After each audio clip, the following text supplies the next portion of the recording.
It's the 2022 World Cup.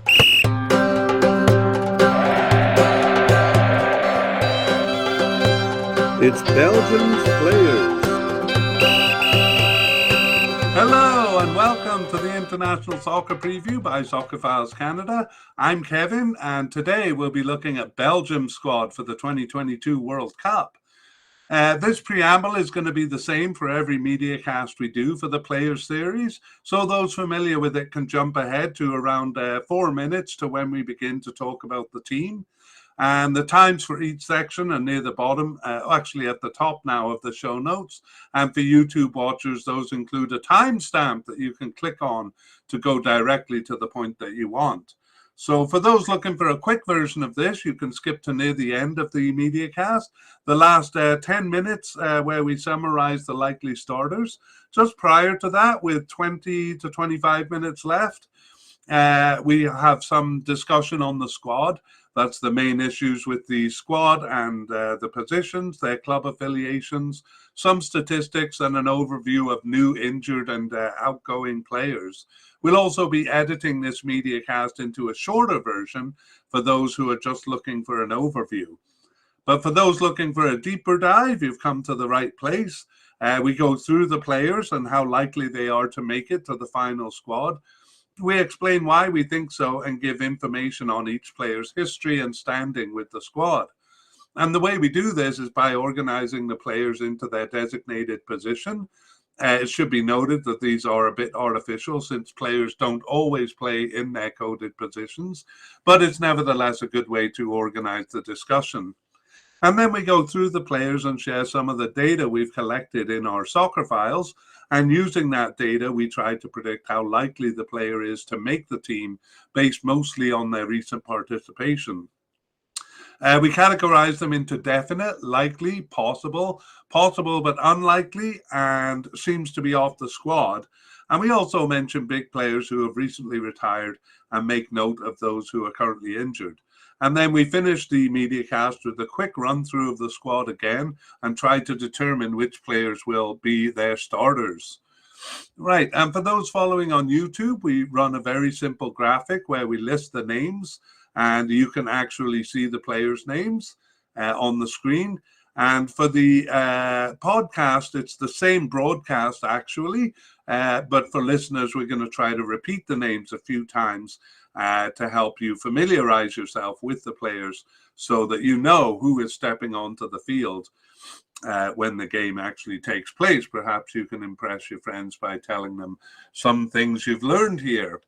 And that's as much as we can do to this point. But as the rosters are being published, we're going to do an update episode on the teams and players. For the players, that'll essentially be going over our predictions here, updating them based on any new information we've learned to that point, and revealing which players were selected for the final roster. So keep your eye out for those, probably in early to mid-November. All right, well, on to talking about Belgium, and I suppose I should begin by explaining the shirt I'm wearing to YouTube listeners. So a couple of things. I normally try to wear the color, at least, of the team I'm dealing with. Those who've seen a few podcasts will know the poverty of international soccer jerseys that I'm dealing with. So I kind of have to shift around a lot. And it seems a bit threatening, I suppose, for me to be wearing a Canada shirt, even though it's red, during this podcast on Belgium. And people may think I'm delivering some sort of a threatening message from Canada, from the Ice Teca Stadium in Edmonton, Canada's second home of soccer. And I am! I'm delivering a threat to you, Belgium. Canada is coming for you! Okay, sorry. I'm back to the objective analysis that I tried to be in these podcasts, and I lost myself a little bit there. But at least I do have a red shirt and a kind of a subtle threat with Canada turned not so subtle. Okay, let's get on with it and move to takeaways from the previous podcast. So we did a couple of podcasts on Belgium, one for the one for the Euro 2020, and then we did the group one for this World Cup. So we're just going to kind of introduce those takeaways here and kind of detail them a bit later in the podcast after the player-by-player section. So I'll just introduce Belgium has a golden generation from about 2014 onward now, but that golden generation is aging. Second takeaway is that Belgium is a very good team, often ranked first in FIFA or in the top 4 in ELO rankings. But they haven't really justified that with a great result. Third place in the 2018 World Cup was pretty good, but that's as close as they've come. Otherwise, it's kind of been quarterfinals in tournaments. So it doesn't quite justify that first place ranking in FIFA. We'll talk a bit more about that at the end. And then arguably a recent drop in their consistency. Mostly it's consistency in qualification that has earned them those high rankings in FIFA and ELO. And actually they have remained consistent in their qualification runs. However, in recent games, a bit of a drop in consistency, which we will talk about. And then one, it didn't come up in the podcast before based on the team. It's more going to emerge from this podcast, is that there's a bit of imbalance in the positions for Belgium. And as we go through the players, you may keep an eye on that and see what I'm talking about. But again, we'll flesh it out more at the end.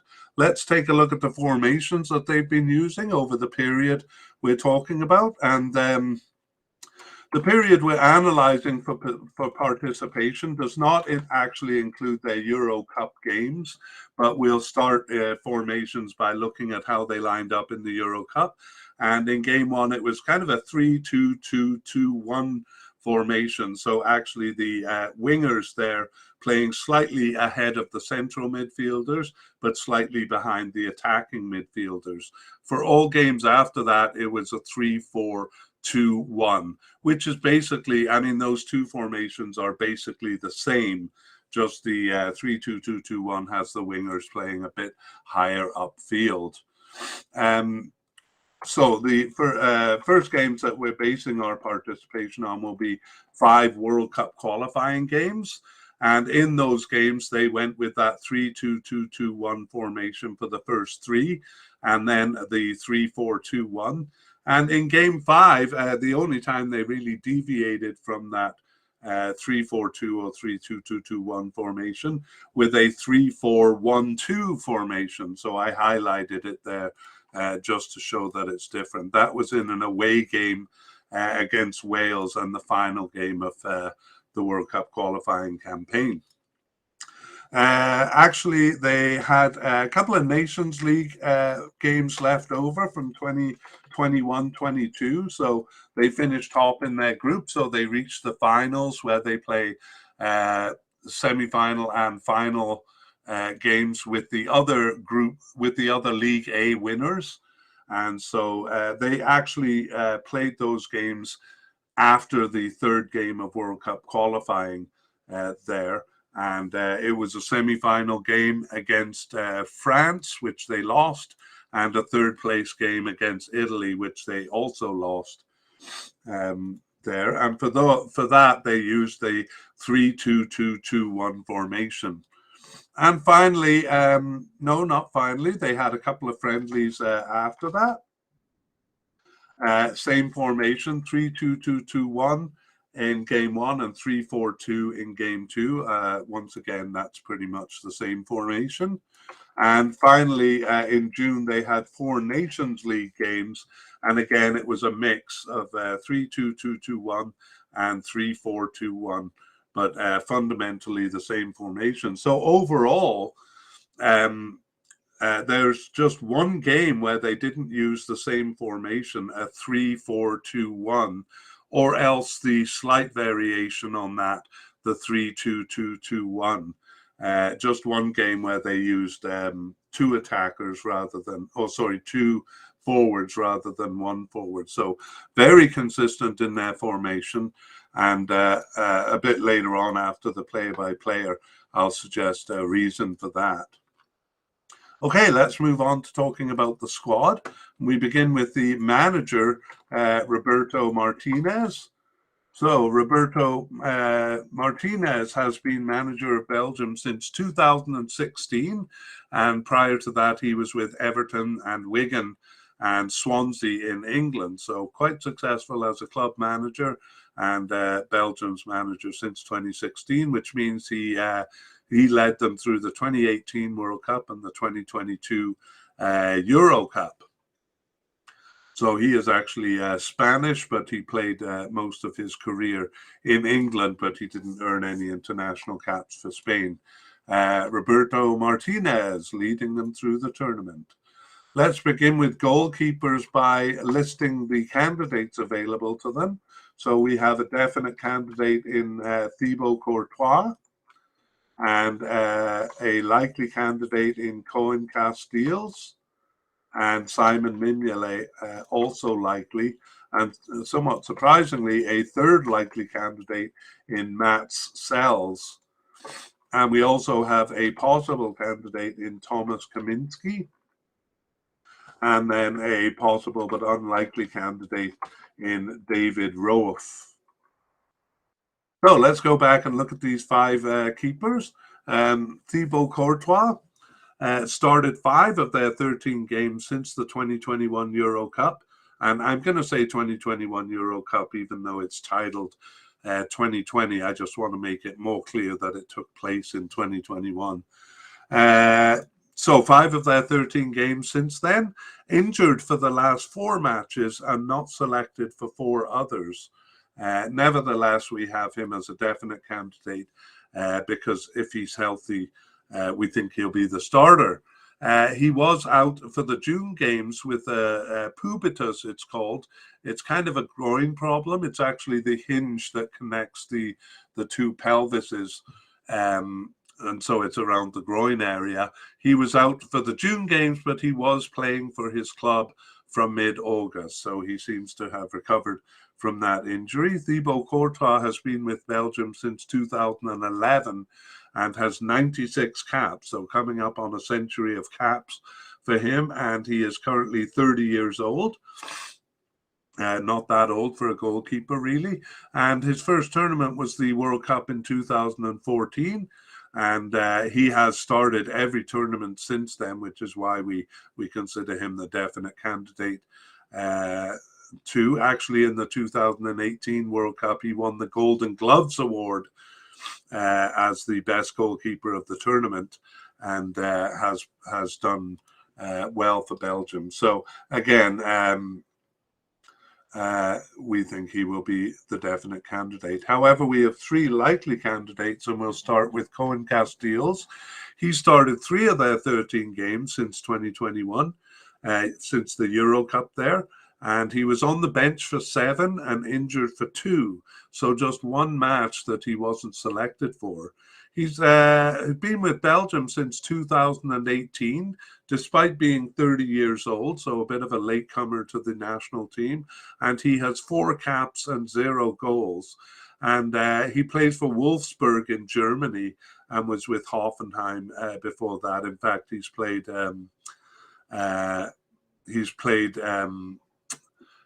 in Germany since 2011.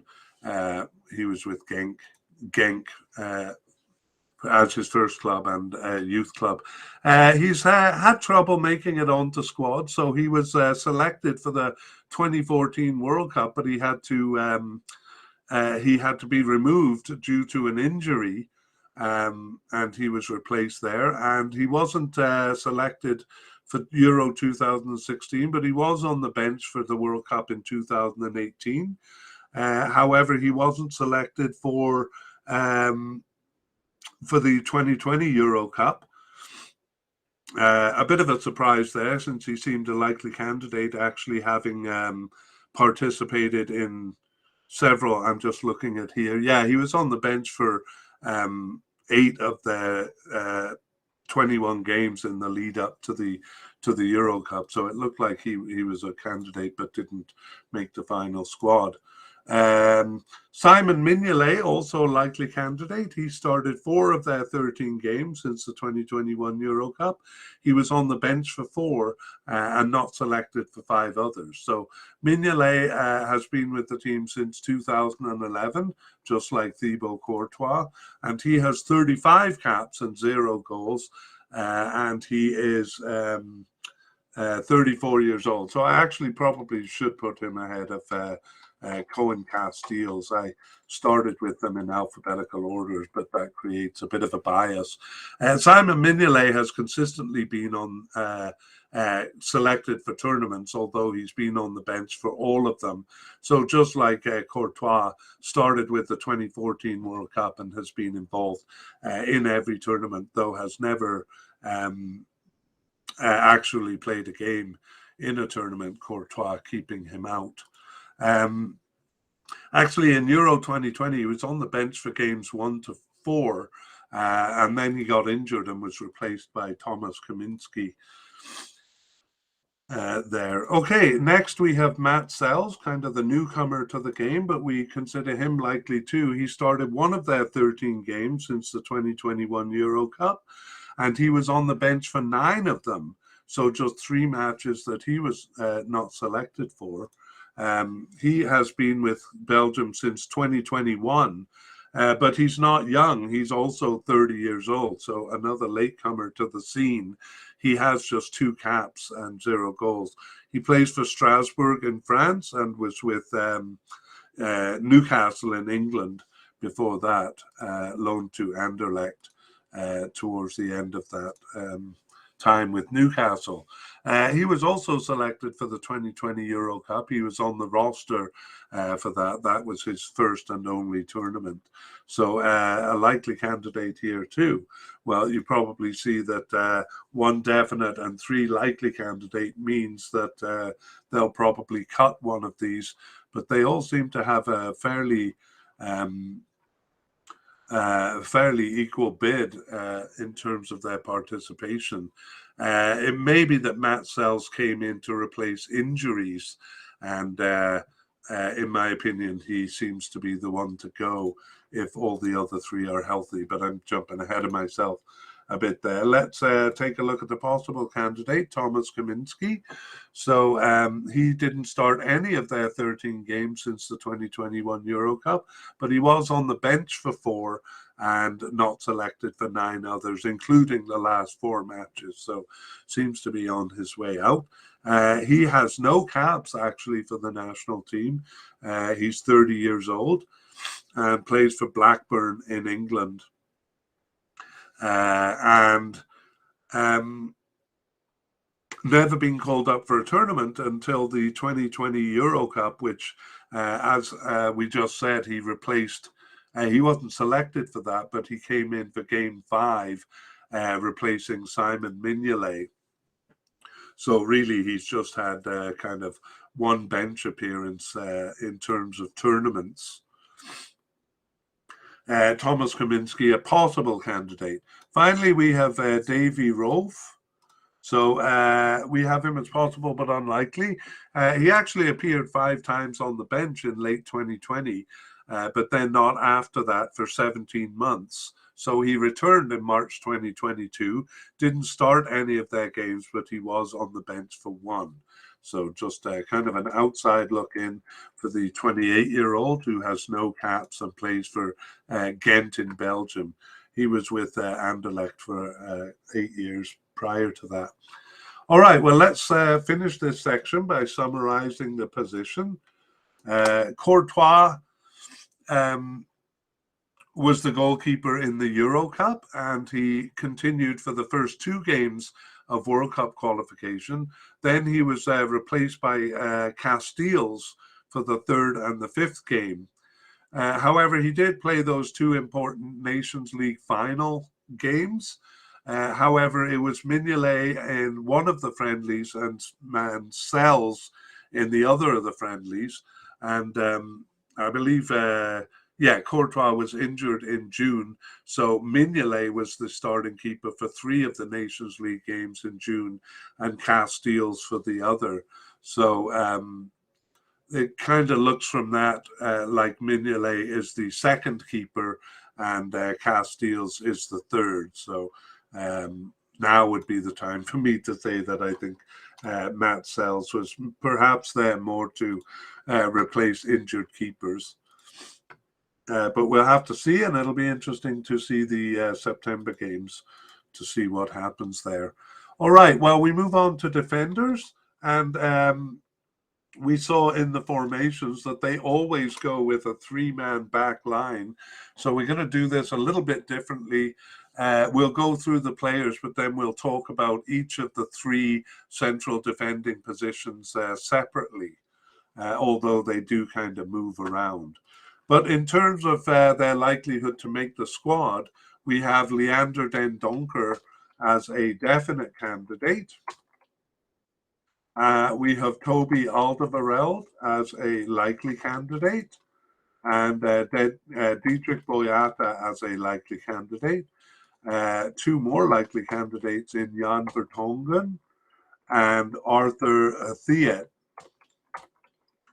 And we have three possible candidates here, so a lot of players coded as central defenders. Jason Denayer and Wout Faes and Sieb van der Heyden.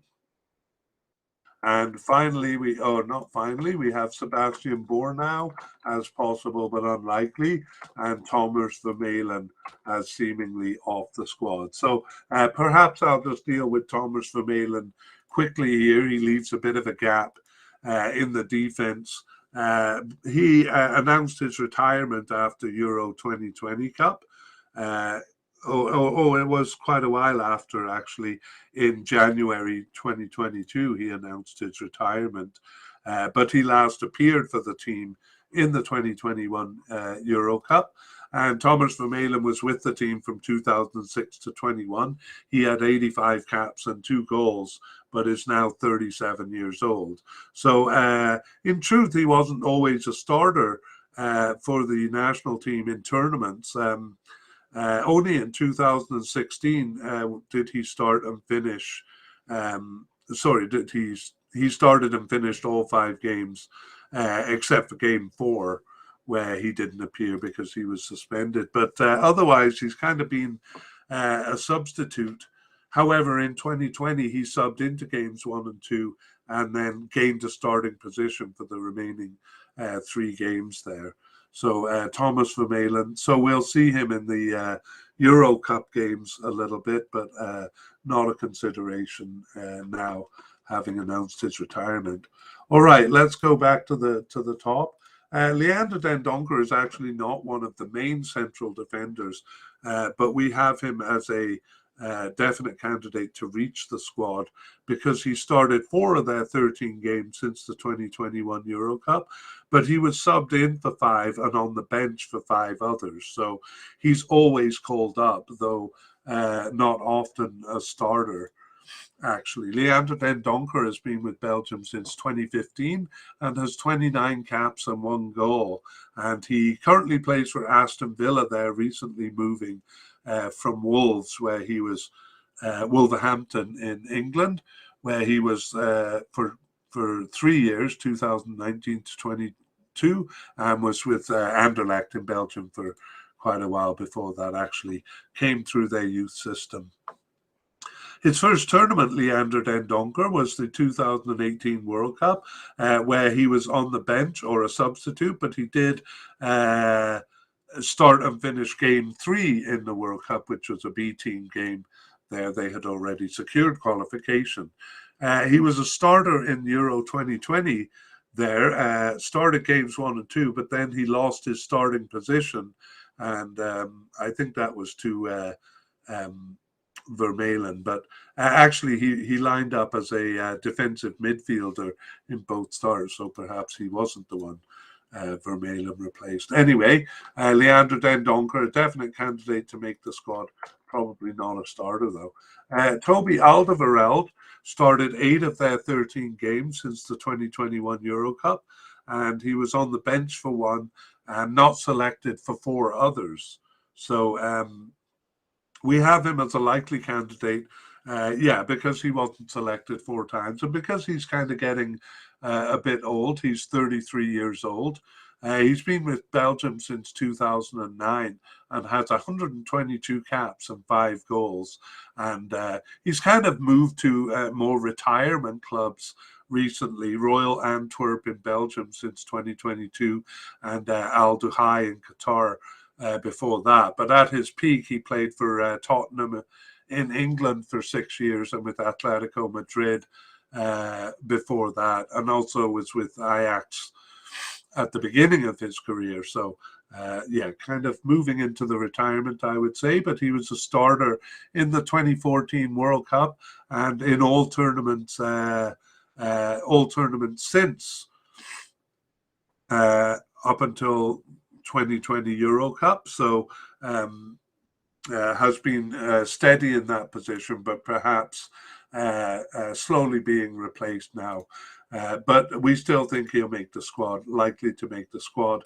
Toby Alderweireld.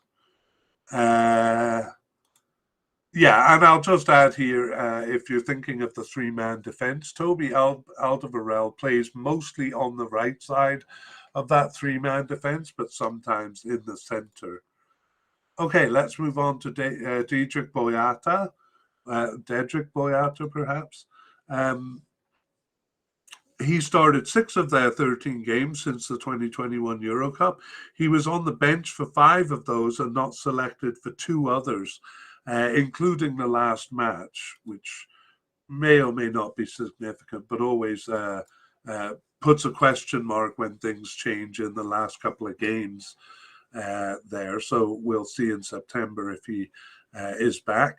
Dedrick Boyata has been on the squad since 2010 and has 31 caps and is 32 years old. He plays for Club Brugge in Belgium. That's a recent move. He played for Hertha Berlin in Germany, Celtic in Scotland, and Manchester City in England from 2009 to 2015. He was loaned out to a couple of clubs there. His first tournament, despite being on the squad since 2010, first tournament was the 2018 World Cup, but he was a starter in that tournament, basically replacing the injured veteran Vincent Kompany. And he was also a starter in the 2020 Euro Cup, but he lost his starting position after game 1 there.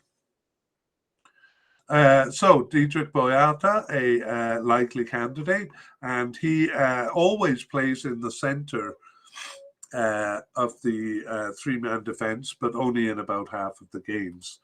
Jan Vertonghen started 7 of their 13 games since the 2021 Euro Cup. He subbed in for 1 and was on the bench for 1, suspended for 1 actually, and not selected for 3 others. So Jan Vertonghen also is getting old. He's 35 years old and has been on the team since 2007. So one of the several golden generation members who are kind of moving into their retirement years. He has 141 caps and 9 goals. And again, maybe moving into retirement clubs. Anderlecht in Belgium is a big club, but not as big as the clubs he came from. So he moved to Anderlecht in 2022. He was with Benfica in Portugal for 2 years before that, and with Tottenham in England for a long time from 2012 to 20, starting his career with Ajax. His first tournament, again, despite being with the team since 2017, first tournament was in 2014, the World Cup. Actually, Belgium didn't really qualify for many tournaments prior to that. He started and finished all the games there and continued to do so in the in the rest of the tournaments. So Euro 2016, World Cup 2018, and even in World Cup 2020, despite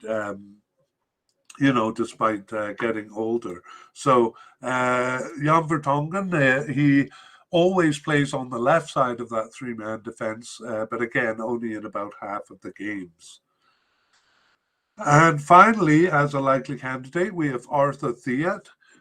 He's new to the squad. He got his first appearance on the bench in October 2021, and he started 3 of their remaining 10 games and was on the bench for the 7 others, so seems to be firmly part of the squad since his beginning. He's got 3 caps then and is 22 years old. And he plays for Reims in France, and prior to that was with Oostende in Belgium and it was the Standard Liège youth club that he was with. So just a couple of clubs for him. And Arthur Theat always plays on the left side of that 3-man central defence.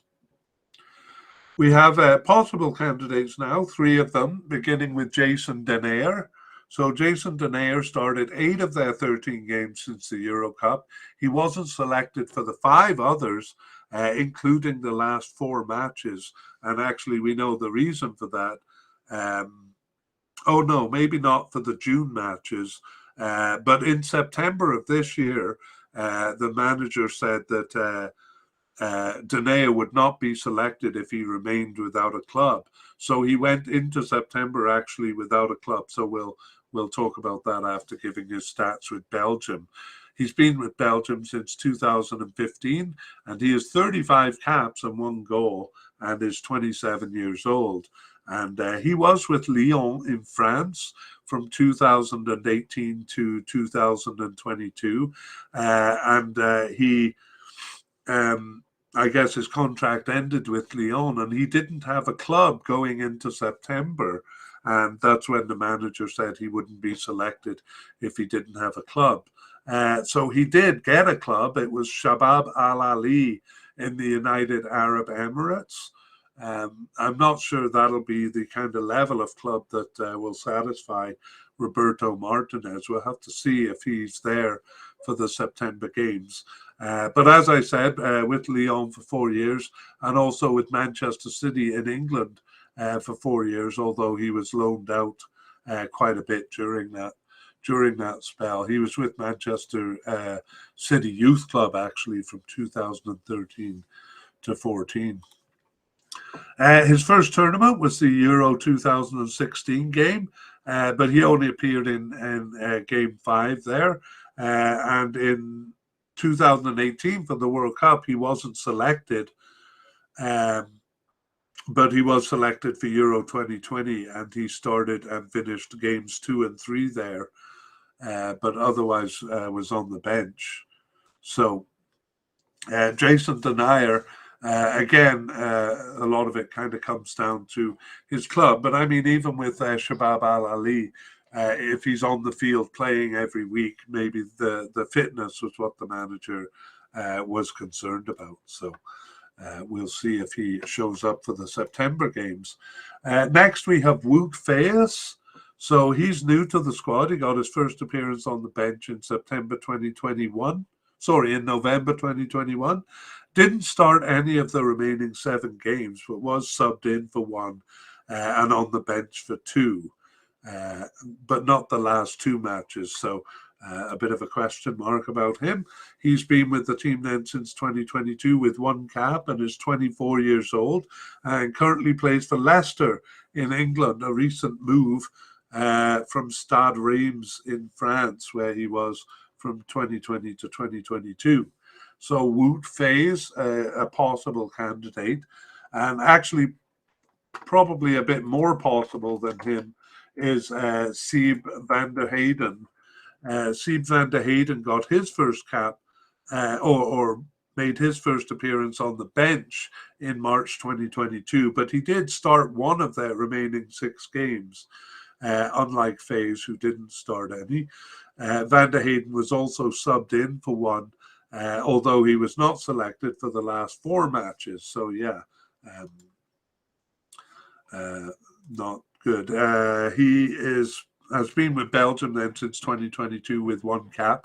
He's also 24 years old, and he plays with Union Saint-Gilloise in Belgium, and I believe they're in the Europa League this year. So I wasn't really familiar with this team, but they seem to be kind of moving up a little bit in Belgium. Sieb van der Heyden, then a possible candidate. We'll take a look at the Sebastian Bornau. He is possible but unlikely. He returned actually after a 16-month absence in March 2022 and started one of the 6 games. And he was on the bench for 1 and not selected for the last 4. So actually hits exactly the same participation record as Van der Heyden. So I should have them in the same category. I'll move him up to a possible candidate. Sebastian Bornau has played since 2020 for Belgium with 3 caps, and he's 23 years old, and he plays for Wolfsburg in Germany. So Sebastian Bornau, I've moved him up to possible there. And we talked about the seems to be off the squad, Thomas Vermaelen. So that is all the candidates. But again, we're talking about 3 positions here. So let's take a look at those positions. And to simplify it, I kind of made it one by one. So let's talk about central defense here. And it's actually very complicated with players coming in and out. So I've simplified it to saying that it's mostly Boyata and De Neyer here, but Alderweireld sometimes played in the center towards the end. So it's actually Boyata in the Euro Cup. He kind of continued all the way through, whereas De Neyer kind of was in the middle, but not so much at the beginning and the end there. So difficult to say who the candidate is going to be, but perhaps they kind of rotate on purpose, or it almost seems that way. On the left side, we have mostly Vertonghen and then Thiat towards the end, but De Neyer played on the left side a couple of times early on in the period we're talking about. And finally, on the right side, we have mostly Alderweireld, but De Neyer showed up there too. And actually, right back, Castagne, who we'll look at soon, came in for a couple of games, and also Den Donker, who is usually playing as a central midfielder, despite being coded as a central defender, Den Donker at the end. So again, in all 3 positions, a lot of players kind of coming in and being tried out, and either they're undecided or else kind of rotating on purpose.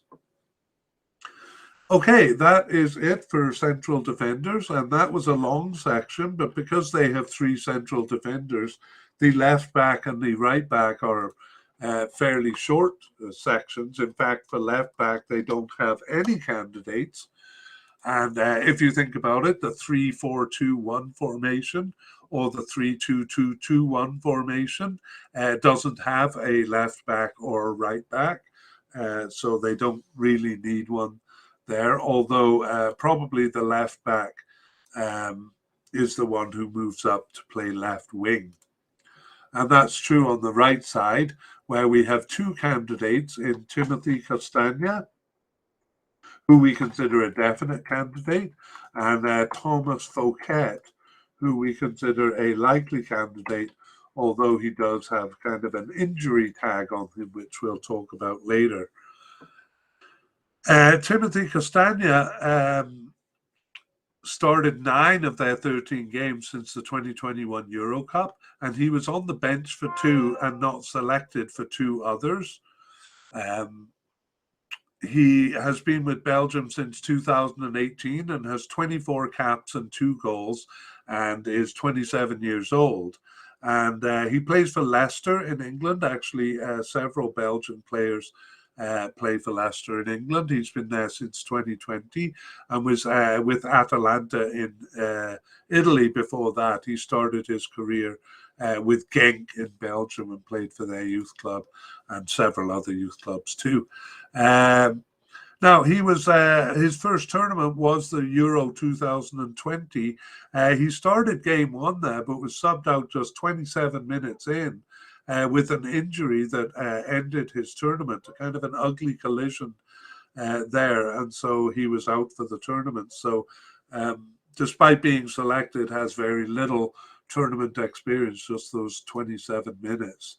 And I'll say in the period that we're examining, he's played mostly as a right winger. So again, the right back moving up to the right wing position.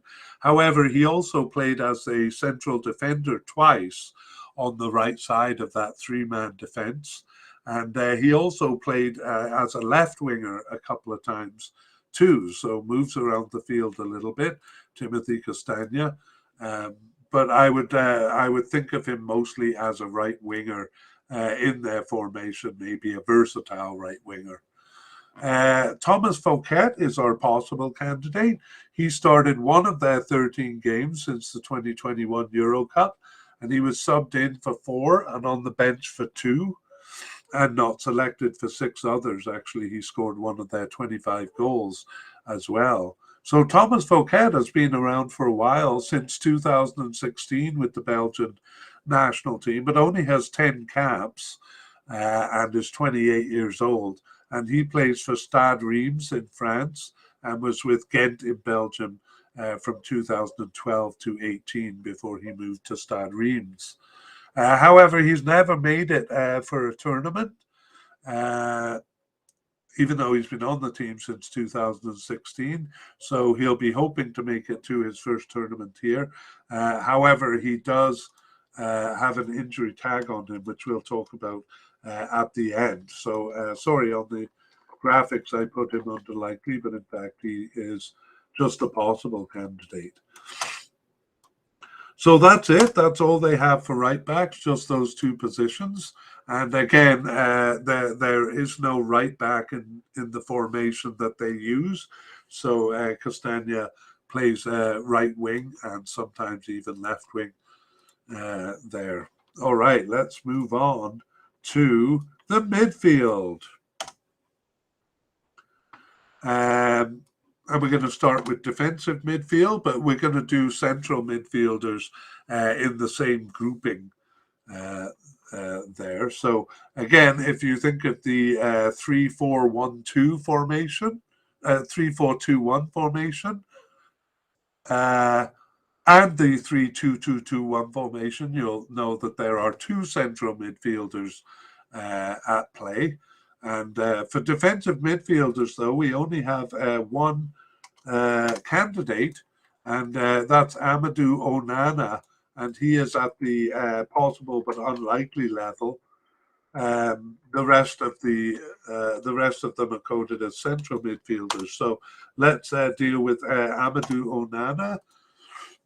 And including his first cap in June 2022, he started none of the remaining 4 games, none of the 4 games in June 2022, but he was subbed in for 1 and then not selected for the last 3 matches. So just kind of popped up his head for 1 game there. But Amadou Onana is just 21 years old, and so we may see him in the future. He plays for Everton in England, recently moved from Lille in France. So perhaps one for the future there in Amadou Onana. All right, well, let's move on to central midfielders where we have more candidates. We have Yuri Tielemans as a definite, and Axel Witsel also as a definite, and Dennis Praet as a possible.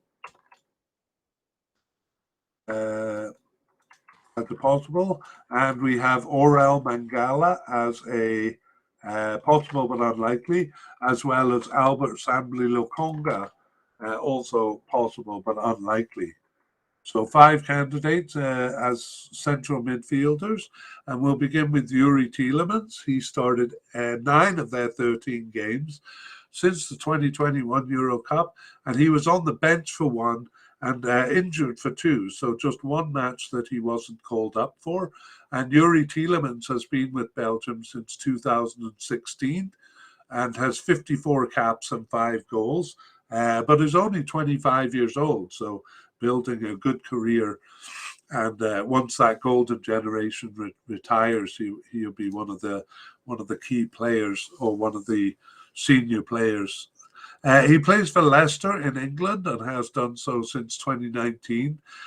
He moved over from Monaco in the French league there and played with Anderlecht at the beginning of his career. Actually, from 5 years old, he was with the Anderlecht Youth Club. So his first tournament was the 2018 World Cup, and he was just a substitute there. Although he did start game 3, which was a B team game, and game 7, that would be the third place match. And then by the time Euro 2020 came around, he was a starter, starting all 5 games except the B team game.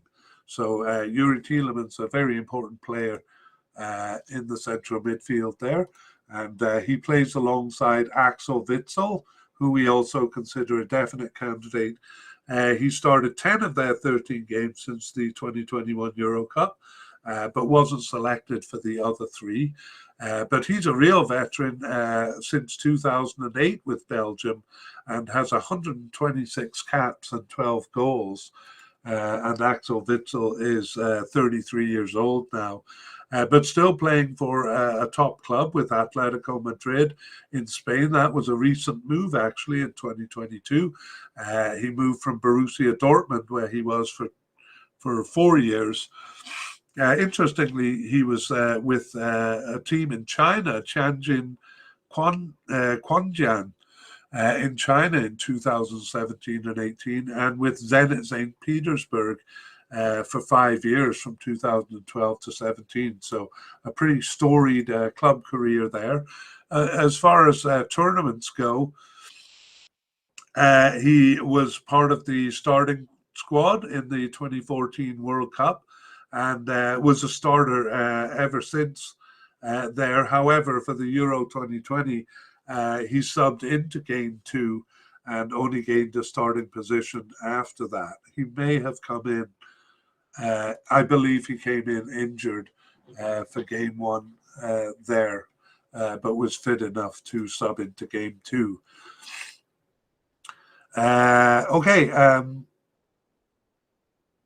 Yeah, so Axel Witsel, a definite candidate. And we move on to Dennis Praet.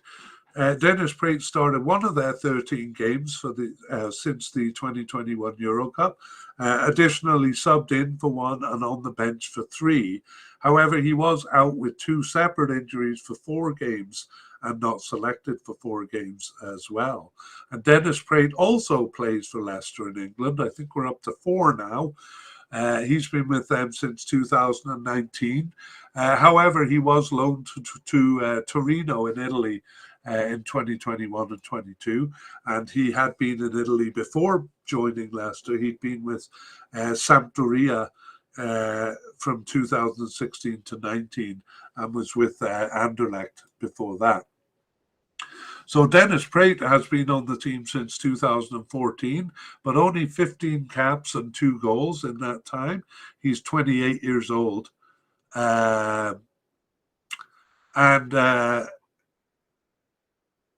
as far as tournaments go, though, he only made it to the 2020 Euro Cup. It seems like he wasn't even considered for tournaments before that. It's a bit odd that he's been with the team since 2014, and I don't have anything on him for Euro 2016 or 2018 World Cup. So I might have to check into that. No, I've got the note here. He returned to the national team in 2018 after almost a 4-year absence. So that's why he wasn't a consideration prior to the Euro 2020.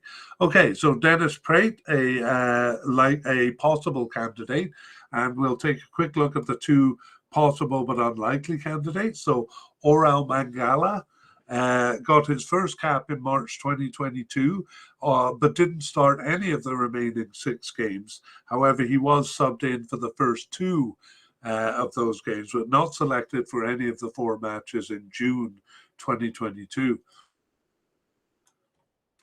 So Oral Mangala has just those 2 caps since 2022 and is 24 years old. And he plays for Nottingham in England since 2022 and was with Stuttgart in Germany for 5 years before that. Yeah, from 2017. So started with Stuttgart as a 19-year-old. So we may see him in the future, but not likely for this cup. Albert Sambi Lokonga is 23 years old, and he first appeared on the bench in June 2021.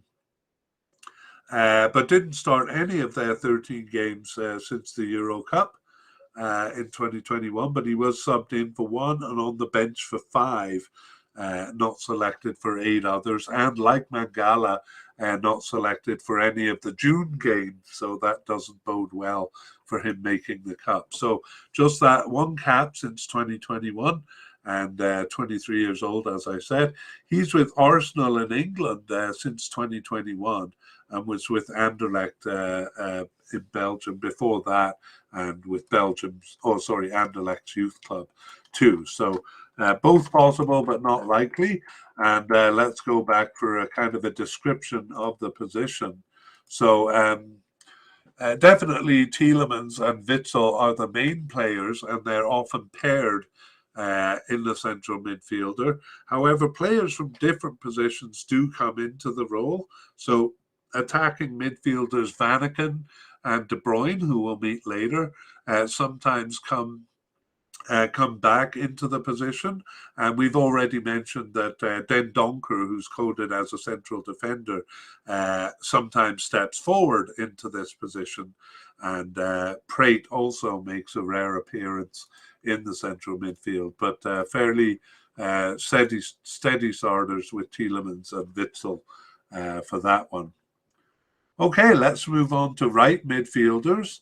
And we only have one candidate actually coded as a right midfielder, and that is Thomas Meunier. I have heard his name pronounced Thomas, but I'm going to go with Thomas because I feel pretentious saying Thomas. Okay, so Thomas Meunier started 4 of their 13 games since the 2021 Euro Cup, and he was on the bench for 1 and out with 2 separate injuries for 5 games, actually, and not selected for 3 others. So, a couple of injuries and non-selections has made him play less during this period. So we consider him a likely candidate, but not more than that. And he's been with Belgium since 2013 and has 58 caps and 8 goals, and is currently 31 years old. So he's with Borussia Dortmund in Germany since 2020, but was with Paris Saint-Germain in France from 2016 to 20, and he moved to PSG from Club Brugge in Belgium, where he was from 2011 to 16. Kind of an interesting personal note about him, that in the first couple of years of his career, he was actually just a part-time footballer and worked at a factory. So unlike a lot of other players, I mean, he was with youth clubs too, but unlike a lot of other players, wasn't kind of committed to soccer from an early age. Okay, his first tournament was the 2016 Euro Cup, where he didn't appear in game 1 but gained a starting position for the remaining 4 games. And then for the 2018 World Cup, he was a starter, starting and finishing all but a B team game there. And game 6, he was suspended for that one. And in Euro 2020, he kind of started half the games 2, 4, and 5, but was only a sub for games 1 and 3 there. So Thomas Meunier, kind of struggles for a starting role despite having that in the World Cup. All right. Well, I realize I made a mistake here, and I did right midfielders before left midfielders, which I totally skipped over. So I'm just going to fix up the graphic here and then go back to talk about left midfielders, and then we'll talk about the positions. So for left midfielders, we have 2 candidates. We have a possible candidate in Adnan Januzaj and a and a player who seems to be off the team in Nasser Chadli. So let's take a look at these players. Adnan Januzaj returned after a 12-month absence in March 2022 to start one of their remaining games, one of their remaining 6 games, and he was subbed in for 1 and on the bench for 2. And then not selected for the 2 others. So Adnan Januzaj has been with Belgium since 2014, and he has 15 caps and 1 goal, and is 27 years old. He's currently playing with Sevilla in Spain, a move in 2022 from Real Sociedad in Spain, who he played for 5 years before that. And prior to that was with the Manchester United in England from 2013 to 2017, though he was loaned out towards the end of that period.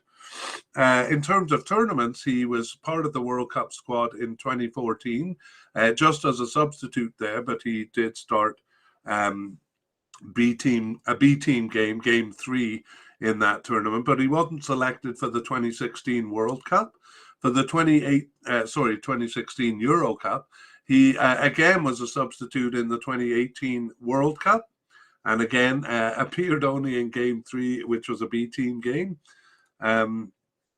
He actually was absent for 3.5 years before in the lead up to that World Cup, which is why he didn't appear in 2016. And again, basically absent from the team when the Euro 2020 squad was being selected, so he didn't make that squad either. So strangely, he has made their last 2 World Cups, but not selected for their last 2 Euro Cups. So Adnan Januzaj, a possible candidate, and I said he just had that 1 start, and I'll say he played as a right attacking midfielder in that start. It was a friendly against Burkina Faso. Nasser Chadli seems to be off the squad here. He last appeared for the national team in the 2021 Euro Cup.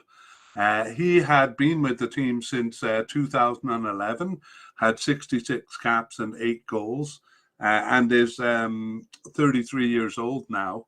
He actually played a game for Morocco. He was eligible for Morocco and played 1 game for them in 2010, but it mustn't have been it must have been a friendly because he was allowed to switch over to Belgium. Currently, Chadli plays for Istanbul Başakşehir in Turkey and Monaco in the French league before that. He also played in England for West Brom and Tottenham during his career, and was a starter in the 2014 World Cup. However, he was subbed out at halftime of game 1 and lost his starting position there. He wasn't selected for Euro 2016.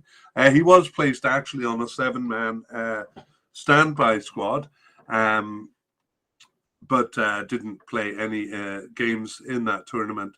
And in World Cup 2018, the opposite of 2014, where he started on the bench and started and finished the B team game, game 3, and after that got a starting position for games 5, 6, and 7. So he actually scored the last late winning goal in a tremendous counter-attack against Japan to win that game. So in Euro 2020, he was on the bench again, started only game 3, which was also a B team game that he started and finished. Otherwise, he subbed into game 5, but he got injured immediately there and subbed out with a muscle injury just 4 minutes after subbing in. Anyway, Nasser Chadli, that was the last time he appeared in the Euro 2020, so it looks like he's off the team now. Okay, so that's left midfielders, and we did right midfielders, where we had Thomas Meunier as a likely candidate. So let's talk about the position in summary. And in fact, the position doesn't really exist. The way I consider it is that if it's a 3-man midfield, I consider the right midfield and left midfielders as the outside players in that 3-man midfield. But Belgium has been using a 4-man midfield, And basically, I consider the two outside players there to be wingers. So generally, if these players get on the field, these left and right midfielders, they'll either be wingers or probably attacking midfielders. So we saw that Januzaj in his one start did play as a right attacking midfielder, even though he's coded as a left midfielder. And Thomas Meunier lined up as a right winger in that four-man midfield. But let's now move on to wingers. And in this case, the wingers will either be the wingers, but probably more often the left and right attacking midfielders in that 3-4-2-1.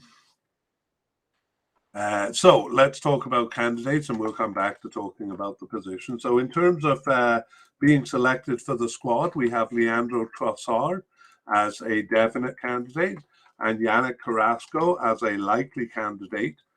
Actually, Eden Hazard is coded as a left winger primarily, but he plays all over the field, and we're going to move him here to the attacking midfielder section because he usually plays as a left attacking midfielder. We'll deal with him there. But we do have his brother Thorgan Hazard as a likely starter. As likely to make the squad. And finally, we have Dries Martens as a possible candidate. So let's take a look at these players. We begin with Leandro Trossard. So he started 5 of their 13 games since the 2021 Euro Cup, but he was subbed in for 6 and on the bench for 2 others. So always called up. And again, we stress that definite means definite. We think he's definite to make the final squad, but that doesn't say he's going to be a starter. Leandro Trossard has been with Belgium since 2020 and has 21 caps and 5 goals, but he's 28 years old, so a little late in joining the national team there. He plays for Brighton in England since 2019, and he was with Genk in Belgium for 7 years before that. Euro 2020 was his first tournament. He appeared only in game 3, a B team game, so he was a bench player there and actually lined up as a right winger in that start. Anyway, Leandro Trossard, we think he's definitely going to be on the squad, though not definitely as a starter. Yannick Carrasco had started 7 of their 13 games since the 2021 Euro Cup. He was subbed in for 1 and on the bench for 1, but not selected for 4 matches, including the last match. That's really not enough to move him down a notch, just 1 match, and we'll see if he's back in September. But he has been on Belgium's squad since 2015 and has 59 caps and 8 goals. So 29 years old and plays from Atletico Madrid in Spain. It's actually his second stint with Atletico Madrid. This second stint started in 2020, but he was also with them since from 2015 to 18. And interestingly, prior to Atletico Madrid, his second stint, he was with Dalian Yitang in China for a couple of years. And prior to his first stint, he was with Monaco in the French league there. His first tournament was in 2016, where he actually appeared in all 5 games, starting 3 of them and subbing in for 2 others. Scored 1 goal in that tournament. He was a starter in the 2018 World Cup, Yannick Carrasco, but he subbed out of game 1 and then lost his starting position in that tournament. In Euro 2020, he started games 1 and 2 and again lost his starting position after game 2, just appearing as a substitute late in game 4 after that. So Yannick Carrasco, even when he has been the starter in tournament, he's lost the position both times. but we do consider him likely to make the squad here. Once again, I'll mention we've moved Eden Hazard, but we'll talk about him as an attacking midfielder. But we have Thorgan Hazard, who started 3 of their 13 games since the 2021 Euro Cup. He was subbed in for 3, actually injured for the first 5. I think he got injured in the Euro Cup there. Maybe not, maybe shortly after the Euro Cup. Anyway, missed the first 5 and wasn't selected for 2 besides. So Thorgan Hazard has been with Belgium since 2013 and has 45 caps and 9 goals and is 29 years old. And he plays for Borussia Dortmund in Germany since 2019 and was with Borussia Mönchengladbach for 5 years before that. And with Chelsea, actually, but most of his time at Chelsea was out on loan. Thorgan Hazard's first tournament, despite being with the team since 2013, his first tournament was the 2018 World Cup, where he was a substitute, just starting the B team game there, game 3, and subbing into 1 game besides. So prior to that, he actually had been off the team for 3.5 years, came back in November 2016 and played some games in the lead up, enough to make it onto the squad. By 2020, he was a starter. And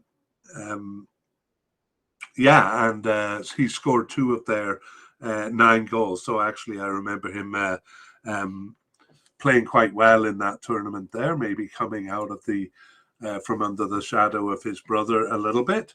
And in qualifying, he also scored 2 goals also. So Thorgan Hazard, a likely candidate, though not likely a starter.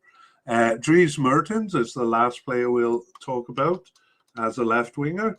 And he started the last of their 13 games since the 2021 Euro Cup, making it a bit confusing as to what his status is with the squad.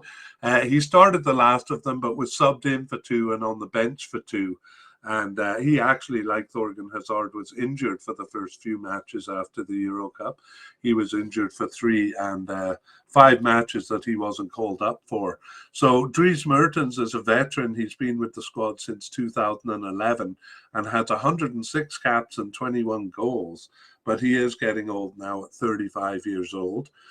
He's currently with Galatasaray in Turkey, and was with Napoli for a long time before that, 9 years, and PSV Eindhoven prior to that. In terms of tournaments, he was part of the World Cup 2014 squad. He subbed into games 1 and 5, but gained a starting position in the middle there between for games 2, 3, and 4. In Euro 2016, though, he was just on the bench. Although he did appear in all 5 games and started 1 of them, I should point out, but otherwise subbed into the other games. For 2018 World Cup, he was a starter for games 1 and 2, but he lost his starting position there. And in Euro 2020, same thing, started games 1 and 2, but then lost his starting position. So I'd say, never really had a firm grip on a starting position for Belgium, but nevertheless is a centurion with over 100 caps for them. But in this case, just a possible candidate to reach the cup. So let's talk about the left wing position.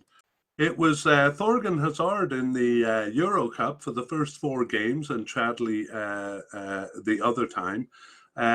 In World Cup qualification, though, Yannick Carrasco kind of increasingly took over the position. But then towards the end, he was replaced quite often, about half the time, either by Thorgan Hazard or by someone else, which could be right back Castagna, I think once or twice, and Trossard once in the friendlies. So I'd say the position is a bit up in the air right now, and it'll be interesting to see in September who goes into that position. Let's move over to the right wing and look at the candidates. So we have Alexis Salis-Makers as a likely candidate, and Dodi Lukebakio as a possible but unlikely candidate, and Jeremy Doku seemingly off the squad. So let's go back and look at Alexis Salis-Makers. He started 4 of their 13 games since the 2021 Euro Cup, and he was subbed in for 4 and on the bench for 4. So just one match that he wasn't called up for, which is why we see him as a likely candidate, though not necessarily a starter. He's been with Belgium since 2020.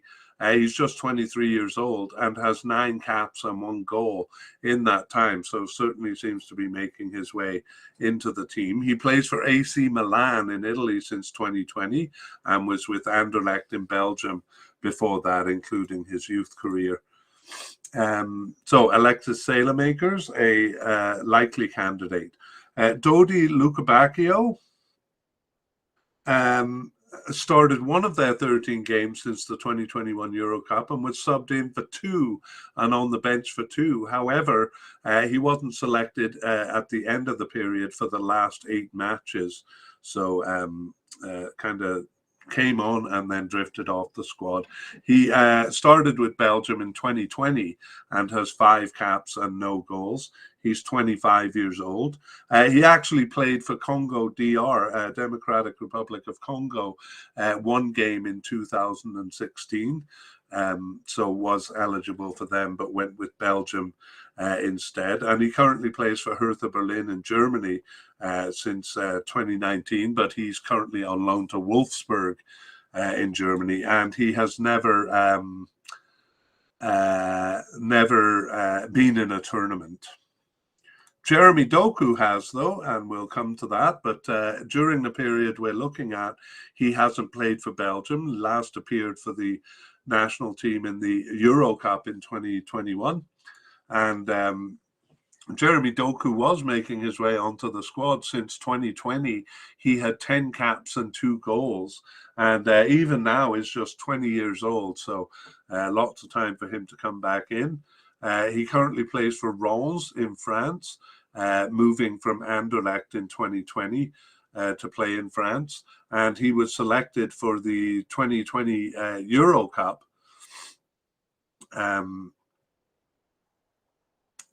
Yeah, and actually was quite impressively fast, especially in Game 5 against Italy there. So he just started Game 3, the B team game there, but he must have impressed because he earned a start in Game 5 against Italy there, where I remember him showing some good speed. So I'm not really sure why he's off the squad now. He scored 1 of their goals in qualifying too, so I wouldn't be surprised to see him back in the future, but hasn't appeared, as I say, since the Euro Cup. So that's the right winger candidates. And hang on, I'm just going to fix up the graphics here. So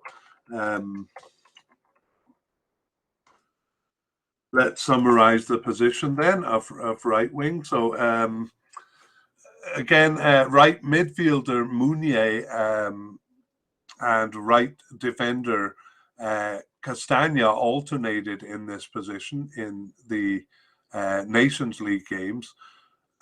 So Mounier and Castagna are the main players here, and Mounier a bit more. He played 3 of the Euro Cup games there, and the Salis-Makers played a couple of times, and left winger Trossard also played twice in this position. So like left winger, a bit unsettled, but perhaps a little bit more settled with Mounier and Castagna appearing more. Again, it'll be interesting to see in September where we go with that. Now we've kind of created a new category here for Belgium. I'm gonna say versatile midfielders, because they tend to play all over the place, and they're very well-known names for Belgium. So we have both of them as definite candidates, and that is Kevin De Bruyne and oh, sorry, I thought it was going to be Eden Hazard, but we have him as an attacking midfielder. So maybe not so well known, but Hans Vanaken, fairly well known enough.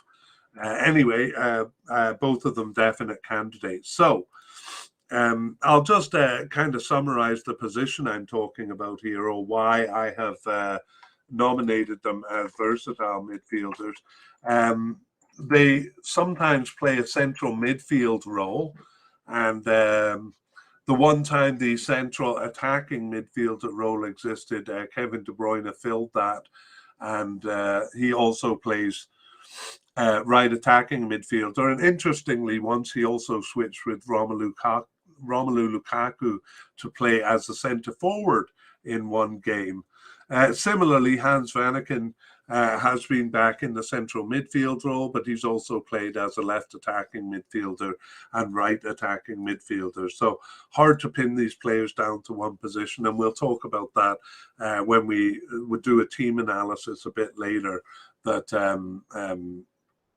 the reason why players move around so much. So let's go to Kevin De Bruyne. And he's been with, I'm going to start with his recent participation. So actually only started 6 of their 13 games since the 2021 Euro Cup. He was subbed in for 1, and like a couple of other players before, was injured for the first 3.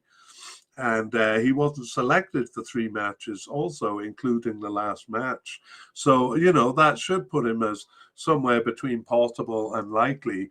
But it's the great Kevin De Bruyne, so it's hard to imagine them not bringing him to the Cup. I think there would, be a government change in the country if that were to happen. All sorts of chaos. Kevin De Bruyne has been with Belgium since 2010. Really, kind of the representative figure of the golden generation, and 93 caps and 25 goals. But he's 31 years old now.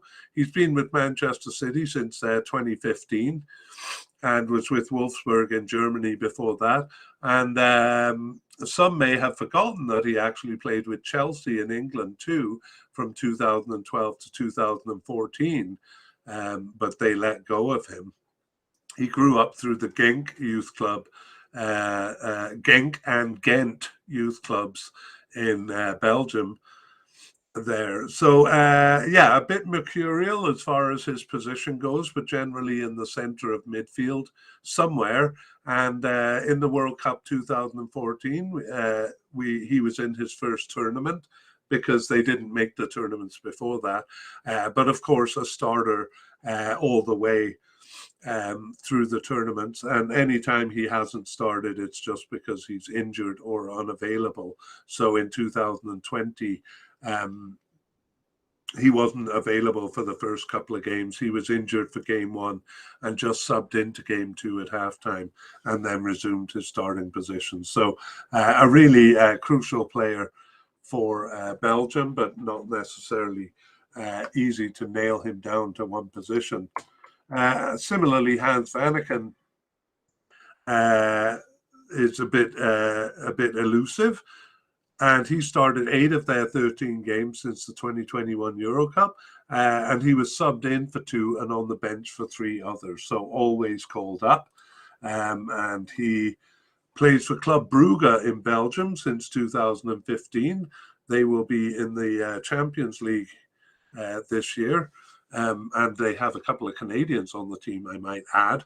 Also played for Lokeren and Lommit in Belgium, Hans Vanaken.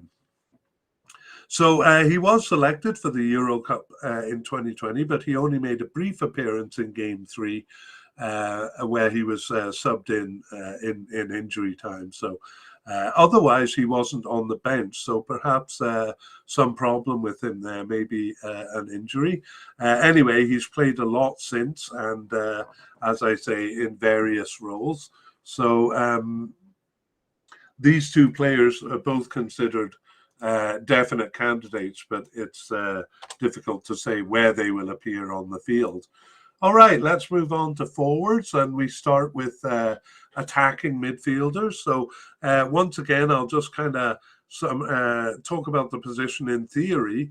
In the 3-2-2-2-1 or the 3-4-1-2, we don't really have a central attacking midfielder. So we divide the position into left attacking midfielder and right attacking midfielder. The one game where they did have a 3-4-1-2 formation, that was the last World Cup qualifying game against Wales. Kevin De Bruyne played the role of central attacking midfielder. Anyway, let's talk about the players and then talk about those two positions.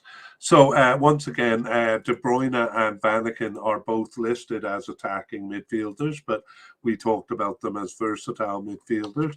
So we'll talk here about Eden Hazard, who we consider a likely candidate, and Charles De Ketelaere as a likely candidate, and Yari Verscheren as a possible but unlikely candidate here. So again, Eden Hazard may be another representative figure of their golden generation. And he actually just played 7 of their 13 games since the 2021 Euro Cup. He was subbed in for 2, but out with 2 separate injuries for 3 games, and then not selected for 1 other. So Eden Hazard has been with Belgium since 2008 and has 122 caps and 33 goals and is 31 years old now. So he's been with Real Madrid in Spain since 2019, but was with Chelsea in England before that for 7 years. And his first tournament was the 2014 World Cup, so that's when the golden generation kind of made their mark. He started all 5 games except the B team game in that tournament. And for Euro 2016, despite being young, was the captain of the team at 25 years old there, starting all 5 games and scoring 5 of their 24 goals in qualifying, as well as 1 goal in the Cup. For the 2018 World Cup, he was also captain and started all 7 games except the B team game and scored 3 of their 16 goals there. That was an excellent tournament for him. And he won the man of the match in 3 games and won the Silver Ball award as the second best player of the tournament. However, for the Euro 2020, he was just subbed into games 1 and 2 and then went on to start games 3 and 4, but wasn't even on the bench for game 5. So a bit of a struggle there in Euro 2020, even though he did score 5 of their 40 goals in qualifying. And then has, kind of drifted off the national team to a degree, not the kind of leading figure that he was earlier on, but still a likely candidate to make this squad. We have a new player also as a likely candidate, Charles De Ketelaere. So he actually returned after a 10-month absence in September 2021. So kind of joined the team prior to the Euro Cup. I think he was on the bench there or had a few games, but wasn't being selected around the time of the Euro Cup. So wasn't part of that squad, but then came back in September 2021, shortly after the Euro Cup, to start 3 of their 11 remaining games and subbed in for 4 and was on the bench for 3. So just 1 match after his return that he wasn't selected for. And Charles De Ketelaere has been with the team then since 2020 with 10 caps and 1 goal and is only 21 years old. And he plays for AC Milan in Italy since 2022 and was with Club Brugge in Belgium. Did I mention 2 Canadians play for Club Brugge? And was with Club Brugge's youth club actually for a long time, since 7 years of age. So Charles De Ketelaere, a likely candidate. Finally, we have Yari Verscheren. And Yari Verscharen didn't start any of their 13 games since the Euro Cup in 2021, but he was subbed in for 2 and on the bench for 2. And actually was with the under-21 team because he's just 21 years old for 6 games. However, he wasn't selected for the last 4 matches, which doesn't bode well for his selection for the final squad. So Yari Verscharen has been with the team since 2019 and has 7 caps and 1 goal, just 21 years old there. Anderlecht in Belgium is his club. He's been with them since the beginning of his senior career, since 2018. All right, well, let's talk a little bit about the role, because we have left attacking midfielder and right attacking midfielder to talk about. So we did see our versatile midfielders, De Bruyne and Vanaken, in both of those roles from time to time. For left attacking midfielder, it was Carrasco in the first 2 games of the Euro Cup, but Eden Hazard for the next 2 games. And generally the position is Eden Hazard's. However, several have stepped into the position, most commonly Hans Vanaken. On the right side, it's generally Mertens, Dries Mertens or De Bruyne, but several players have stepped in for single games. So it was Mertens twice in the Euro Cup and De Bruyne twice. Doku, who's now off the team, played it once. And we have just all sorts of players over there. Trossard, Vanaken, Saelemaekers, De Ketelaar, and even Lukaku came into the position once, but it looked like he was just switching positions with Kevin De Bruyne there. So yes, that position very much open. All right, well, let's move on to the last group we'll talk about, which is forwards. And we have actually as the definite candidate Michy Batshuayi.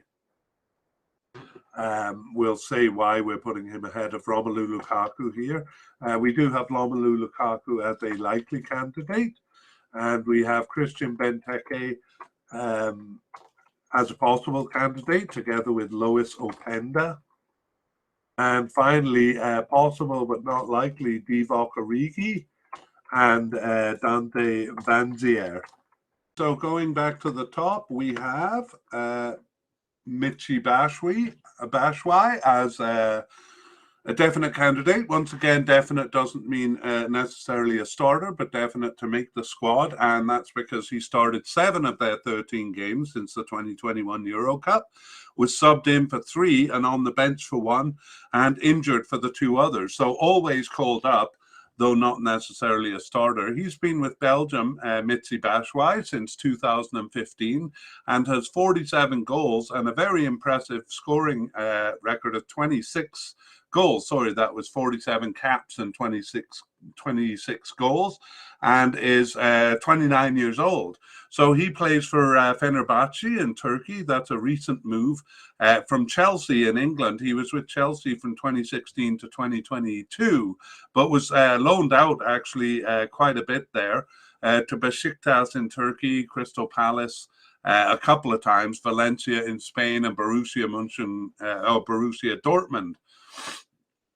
He also played for Marseille in France before joining Chelsea, and he was on the squad for the Euros 2016 tournament, and he was subbed into a couple of games there, scored 1 of their goals in the tournament, and was also on the bench for 2018 World Cup. So a bit of difficulty starting over Romelu Lukaku there.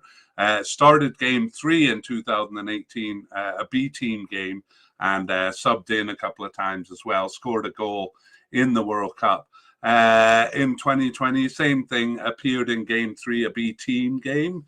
That was his only appearance actually, and he didn't score any of their goals. He had scored 4 of their goals in qualifying. He only got 1 of their 25 goals in qualifying for this World Cup here. But he has been kind of starting with the team a bit more. That's partly due to Romelu Lukaku's injury, which we'll talk about right away. In fact, we'll move on to Romelu Lukaku now, who we have only as a likely candidate, even though he is, kind of the starter for Belgium, and is one of the players who's the face of their golden generation, really. But in this period we're talking about, he started only 3 of their 13 games since the 2021 Euro Cup. He was subbed in for 1 and suspended for 1. Out with 2 separate injuries for 5 matches, including the last 3, and not selected for 3 matches. So it seems to be more than just injuries. And I wonder if he's kind of losing his starting position here. We'll talk about the injuries later, but he missed the 3 games in June with an ankle injury. But he recovered from that and was playing for his club in August. But it seems like a new injury has come up, which we'll talk about towards the end. Romelu Lukaku has been with Belgium since 2010, and an amazing 102 caps and 68 goals. And he's still 29 years old, so still in his 20s. He joined Chelsea in 2021 for his second stint with them, but he has since been loaned out to Inter Milan, his second stint with them since 2022. So he's been back and forth a little bit between Chelsea and Inter Milan, and in the middle between, he was with Manchester United in England and Everton in England. So his first stint with Chelsea was from 2011 to 2014, and now is on their books again. His first tournament was the 2014 World Cup, and actually he started games 1 and 2 there, but lost his starting position in that cup. Got 1 of their 7 goals there, and was a starter basically from then onwards. 2016 Euro Cup, started all games and scored 2 of their 9 goals. 2018 World Cup, started all but game 3, the B team game, and scored 4 of their goals. So a couple of nice finishes there, although sometimes his final touch did fail him in that tournament. Nevertheless, he won the Bronze Boot Award for the 3rd top scorer of the tournament, having scored 11 goals in qualifying there. And Euro 2020, he scored 4 of 9 goals as the starter, and 7 of their goals in qualifying. So quite prolific. 5 of their 25 goals in qualifying for this cup. So the man knows how to put the ball in the net. However, we just have him as a likely candidate, both because of injury and because he didn't start. Only 3 of their 13 games did he start. Possible candidates are Christian Benteke and Lois Openda. So Christian Benteke started 1 of their 13 games since the 2021 Euro Cup. He was subbed in for 4 and on the bench for 2, and not selected for 6 matches, including the last 4, making him a bit of a worry here as a candidate. He too started with Belgium in 2010 and has 45 caps and 18 goals. So like the others, a pretty impressive return ratio. Benteke is 32 years old. He interestingly recently moved to DC United in United States since 2022. He had been with Crystal Palace in England since from 2016 to 2022, and prior to that with Liverpool and Aston Villa, after moving over from Belgium, where he played for a few clubs. He was born actually in Congo DR. It was named Zaire at that time, and his family fled the country. And for the 2014 World Cup, he wasn't available due to injury. And in 2016, he just subbed into games 2 and 3, didn't score any of their goals in that tournament. And for 2018, he didn't make the final cut. He was selected for the preliminary squad, 28-man preliminary squad, and didn't make the final cut. And Euro 2020, again, just a substitute there, not scoring any goals in the tournament. He scored most of his goals in qualifying, so 3 goals for the Euro 2020 qualifying and 2 goals for this qualifying, but hasn't really been able to get past Romelu Lukaku, of course, as the starting player, but he has done well as a substitute, more in qualifying than in tournaments. Also possible is Lois Openda, so he's a new player. Got his first cap just in June 2022 and didn't start either of the remaining 2 games available to him, but he was subbed in for both. And so 2 caps since 2022, and he is 22 years old. So the number 22 describing him well. He actually joined Lens in France in 2022 and was with Club Brugge in Belgium. I don't know if I mentioned, but Club Brugge has 2 Canadian players on the squad. Divock Origi is only a possible but unlikely candidate. And sorry, I put them in the wrong category on my YouTube screen there. Divock Origi has kind of been in and out of the team quite a bit. Even in recent times, he returned after a 13-month absence in November 2021 and started one of the remaining 8 games and was subbed in for 2 and on the bench, but then disappeared again, not selected for the last 4 matches, those June Nations League matches. So Divock Origi has been on the squad since 2014 and has 31 caps, but unlike the other forwards we've talked about, he only has 3 goals, so a fairly low return rate there for the 28-year-old. Who plays for AC Milan in Italy since 2022.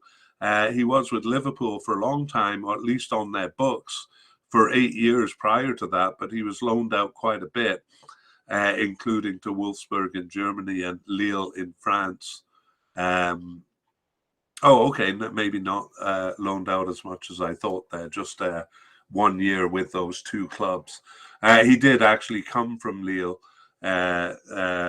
to Liverpool in 2014. In terms of tournaments, he was subbed into the 2014 World Cup for games 1, 2, and 3, and then gained a starting position for the next 2 games. Scored one of their 7 goals in the tournament, so that's one of the 3 goals he has for Belgium.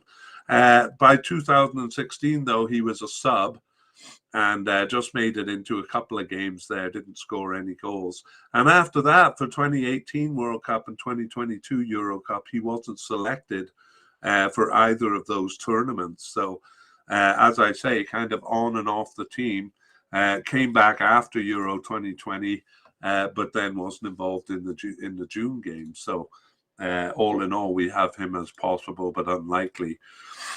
Finally, we have Dante Van Zyl. He got his first cap in November 2021. Didn't start any of the remaining 7 games, but was subbed in for 1 and on the bench for 1. But then also disappeared for the last 4 matches. So his single cap in 2021 is all that he has. He's just 24 years old, though. And, we could see him in the future because they will probably have to do a lot of renewal after this World Cup. He's currently with Union Saint-Gilloise in Belgium, who are in the Europa League this year. I didn't really know their name. So I think they've kind of risen in stature in Belgium, but I may be wrong there. Okay, well, let's go back and review the position. It was Lukaku in Euro Cup and in the first 2 games of World Cup qualifying. So Lukaku certainly held the position early on. But Batshuayi increasingly came in as the starter, and they kind of shared it for a while. And we have a couple of players kind of coming in to the position, Origi, De Ketelaere, and even De Bruyne have started in the position. But as I say, increasingly Batshuayi, and he played the last 3 games of Nations League play in June. But by that time, Lukaku was injured. But I think it is important to say that Lukaku wasn't starting even when he was healthy in the middle of the period that we're reviewing here. And furthermore, in early September or end of October, end of August, he was out with a muscle problem, perhaps too many muscles. I think okay, that's a joke. He's a fairly muscular guy, but some strained muscle or something like that in late August. But we'll update that when we get to injuries later in the podcast. Okay, well, that does bring us to the end of the player-by-player discussion. And we may have some new listeners or watchers coming in for the short version of this. So once again, I will explain why I'm wearing a Canada shirt. I kind of went into fan mode at the beginning in the long podcast when we started talking about Belgium. Kind of lost my head as a Canadian fan. So I'll just say I'm wearing a Canada shirt as a subtle threat to Belgium. Yes, we're coming. Okay, let's go over some of the notes that we had coming out of the previous podcast that we did, and we'll detail them a little bit more here. So for Belgium, we have an aging golden generation. So many of the biggest names are in their 30s now, and they seem to be, Belgium seems to be doing well, bringing in new talent. But I would say that new talent is not at the level of the golden generation. I'm thinking De Bruyne, Hazard, the two defenders, or the defenders, Alderweireld and Vertonghen and Vermaelen and Thibaut Courtois. Some of them have already moved from top clubs that they were with, kind of down a rung or two, still with good clubs, but slightly lesser than the top quality clubs that they had been with.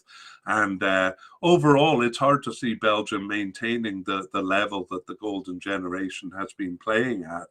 And this may actually be the last shot for that golden generation, as I imagine some of the main players will be retiring now that they're in their 30s.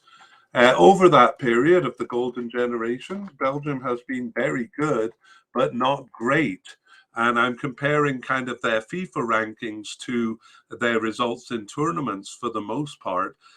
They've been first in FIFA rankings quite often since 2015 and consistently actually since late 2018 and ELO rankings, which we actually trust a little bit more. They've been first at several points and are usually in the top four. However, in tournaments, they've reached third place in the World Cup, which was their best result, and otherwise the quarterfinals. So for a team that is ranked first, that's a kind of slightly disappointing result. 1 second, please. So yeah, never quite reaching the heights that they might have, and generally it is very strong teams that get the better of them. So when they meet Italy, France, Argentina, those are the teams that have been knocking them out. And they also have a particular problem with Wales, which, because that's where I'm from, I kind of delight in. But I hope I do like Belgium, but I just like Wales and Canada slightly more. Okay, so very good results for Belgium, but not as great as their potential kind of promised. Recently, too, we see a slight drop in consistency for Belgium. I mean, they hold a very high standard, and especially in qualifying, they've only lost one game in qualifying since 2014. That was to Wales, who seem to have their number. But in recent games, in their recent 8 games, they've won 3, tied 2, and lost 3. Now, it should be said that they've been playing pretty good teams. Again, France and Italy. Netherlands was another team they lost to. And one of the ties was against the thorny Wales. So, not much, nothing to really worry about, but a slight drop in consistency for a very good team. yeah, so those are the things that came out of the team podcast that we did. What comes out of this podcast as we went through the players was kind of an imbalance in positions. So what I mean by that is they have some positions like goalkeepers, left wingers, and attacking midfielders where they have too many candidates. And, they want these players on the field. So the only option there is to have them playing out of position. And obviously not a huge problem because they continue to do well. But they also have some positions like outside backs and defensive midfielders. And I would say kind of outside midfielders, right and left midfielders, where they lack candidates. And honestly, I think this could be an important point, really, because I wonder if that kind of dictates the formation that they have to choose. So we've seen that they've consistently chosen a 3-4-2-1 formation, and the only real deviation has been making it a 3-2-2-2-1 formation. So just a slight deviation with the wingers playing slightly higher. And I kind of wonder if they're kind of forced into that because of the positions that their players choose. My concern for Belgium is that they are facing teams with strong wingers. They'll be facing attacks from strong wingers. So for Morocco, there's Hakimi. They're coming down the right side. Why do I think of him as a left? Anyway, coming down the side of the pitch for Croatia, Perisic is a threat on the wings, and for Canada, Buchanan and Alphonso Davies are a threat on the wings. So I'm a bit worried about them not having kind of outside left backs and right backs. But it'll be interesting to see how that plays out. But we'll talk about it a bit more below when we go through the positions. Let's look at club affiliations for Belgium, and really they're kind of the envy of the world here, playing for mostly for top clubs in Europe. So among some of the top clubs, we have Manchester City. Manchester City. Real Madrid is represented with a couple of players, Hazard and Courtois.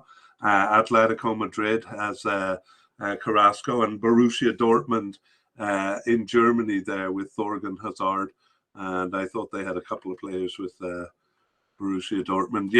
Thomas Meunier. And as we saw, some of the veterans kind of were with top clubs and have taken a step down. So a step down to a slightly lesser club. So, for example, Jan Vertonghen is now with Anderlecht, but he was with a big club. We also have four players playing for Leicester in Europe. So not a top club in Europe. In England there, but a very solid club. And Brighton and Aston Villa besides. So. And then plenty of other respectable clubs. Milan, they have a couple of players that more of a top club there. Reims and Lens in France, Sevilla in Spain, and Fenerbahce in Turkey. Fenerbahce and Galatasaray. And they also have Anderlecht is probably the main club.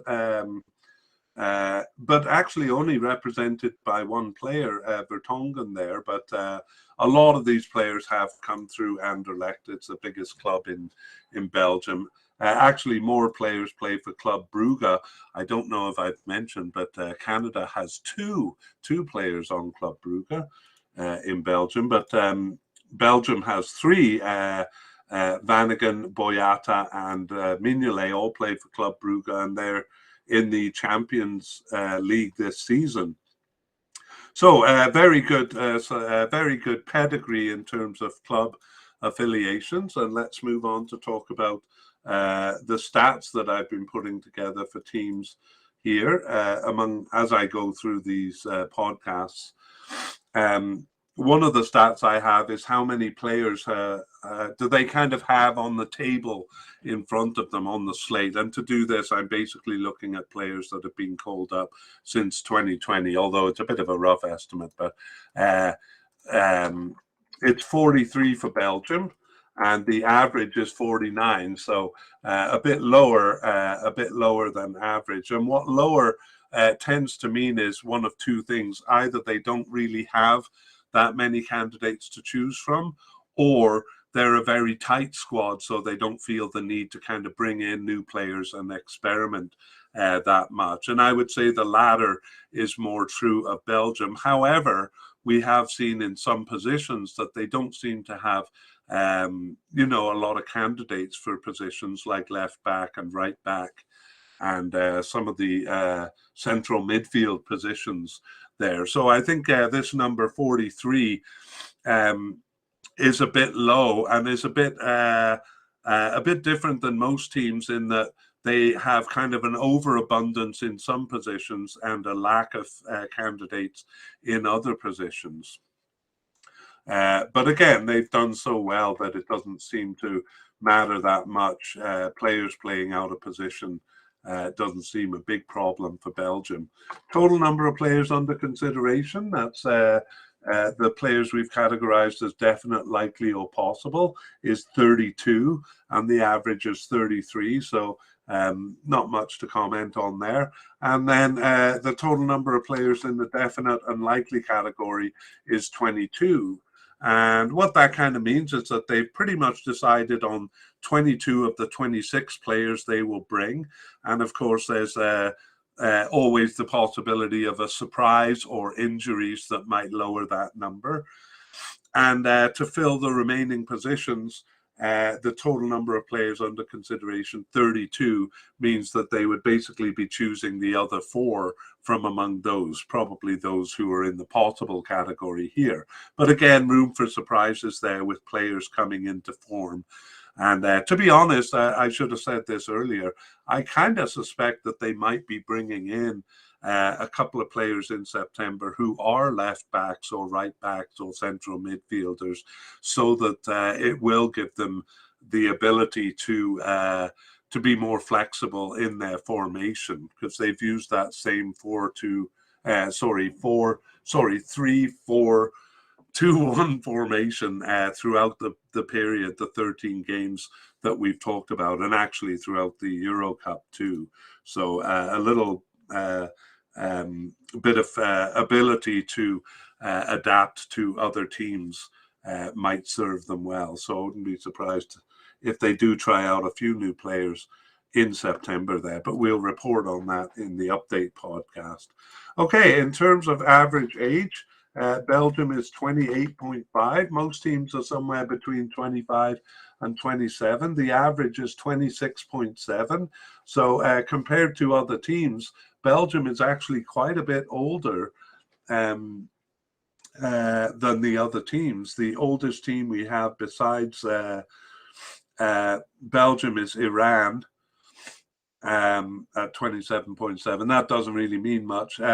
I'll just say 28.5 is quite old. Again, not sure if it's something for Belgium to worry about, because with age comes experience, and the average number of caps they have among the definite, possible, and likely players is 45.1. Again, that's significantly higher than any other team, and than the average.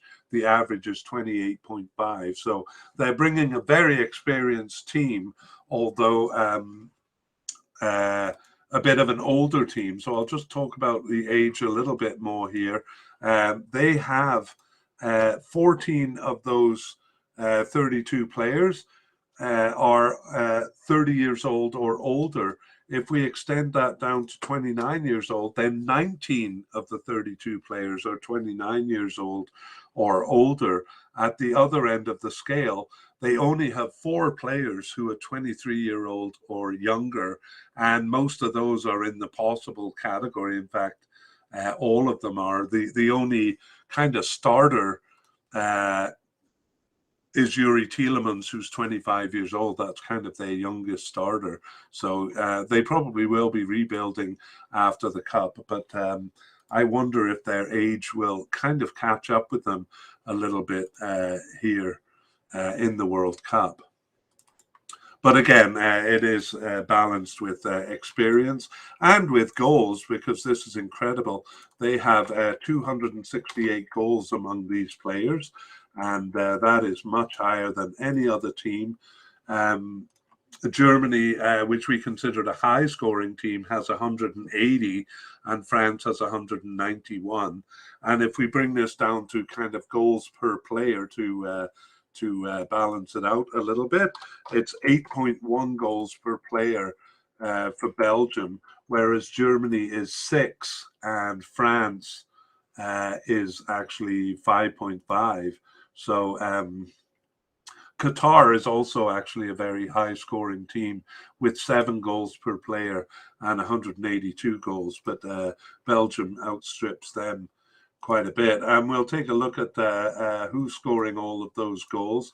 And we saw when we were in the player-by-player podcast the incredible numbers of some of their forwards. So Romelu Lukaku with 67% scoring ratio, and Christian Benteke 40%, and Michy Batshuayi at 55%.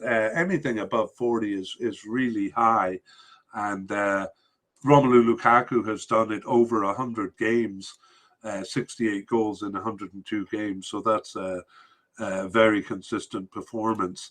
And then we have a lot of players who are above 10%, above 20% even. Leandro Trossard and Hans Vanaken both above 20%.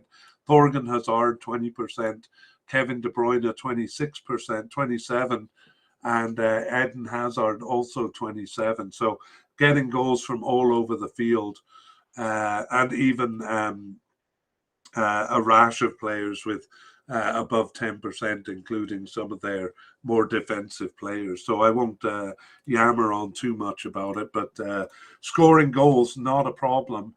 It kind of makes me shudder as a Canadian fan facing a team that so readily scores goals.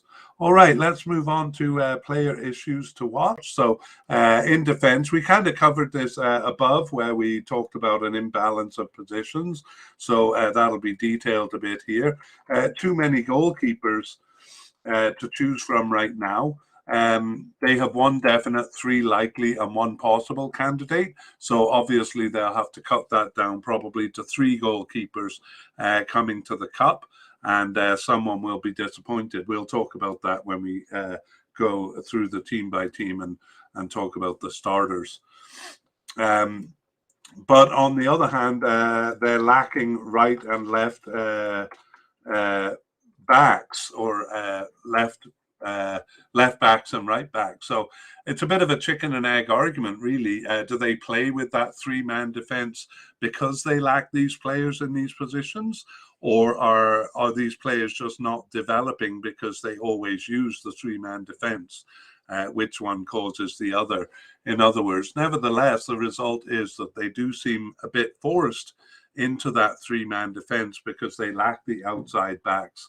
And I predicted that they might try out a couple of right backs in the September games. Right and left backs in the September games. Because so that they can be a bit more varied in their formation, and B, because the teams they're playing have threats down the wings, which we talked about already. In the midfield, again, they're kind of lacking true defensive or central midfielders, also lacking kind of outside midfielders. So they don't really have the option to go with a 3-man central midfield, unless, of course, they have players playing out of position. And they do. That's been their solution, to have a couple of attacking midfielders play in central midfield, or to have the left wingers and right wingers, kind of the outside midfielders playing as attacking midfielders. things like that. On the other hand, they have too many left midfielders. They have Eden Hazard, Thorgan Hazard, Leandro Trossard, and Dries Mertens, all as left midfielders. Those are players that are all possible starters, so they can't start all four of them as left wingers. Actually, sorry, that should be left wingers, not left midfielders.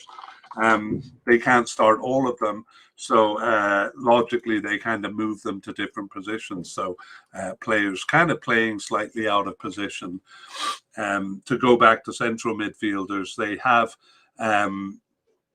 Tielemans, Witsel, and perhaps Prate as central midfielders, but sometimes they're drafting in attacking midfielders to those positions. So it doesn't seem like a huge problem for Belgium. They've managed just fine, but it may give them a bit of a lack of variety in varying their strategies towards other teams. Similarly, too many attacking midfielders, so De Bruyne, Vanaken, De Ketelaere, plus their overflow from the riches of left wingers that need a place to start. So we see players like Eden Hazard playing as attacking midfielder rather than winger and stuff. Again, at some point, there's such a talented team that there's not enough places for all the talent to go. But they do tend to be concentrated in a couple of positions. So those to get them onto the field, a number of players kind of playing out of position. But again, not a major problem. Okay, let's look at some of the new players that have come into the squad. We do see that it's a kind of an old squad. So they've been kind of going with the golden generations and the players that have established themselves since. So not a lot of new players for Belgium. But central defender Arthur Theat seems to be making his way into the squad. He's 22 years old, and we have him as a likely candidate. We won't go through all the information we did in the player-by-player, but just mention them by name here. Alexis Saelemaekers is a right winger, 23 years old now, and also a likely candidate. He plays for AC Milan, as does Charles de Ketelaere, also a likely candidate, just 21 years old, also with AC Milan. And we also have three possible players. We just did definite, likely, and possible here. Wout Faes hasn't actually played that much. He's 24 years old and just has the one cap. He recently moved to Leicester in England and hasn't really been a starter, but has been on the bench. Siebe van der Heyden has had just one start in a friendly, is 24 years old, but has one cap since 2022, may make it onto the squad and may not. And in the forward line, the other possible candidate, Lois Openda. So again, just coming in as a substitute there in June 2022, so may make it onto the squad or not. But Lois Openda is 22 years old and plays for Lens in France. So not a lot of new candidates compared to other teams. Now let's take a look at injuries. So the most worrying one is Romelu Lukaku. We saw that actually he missed 3 of the games in June with an ankle injury, but he did recover from that and was playing for his club in August. However, at the end of August, he was out with muscle problems. I think the problem was that he had too many of them. Okay, that was a joke.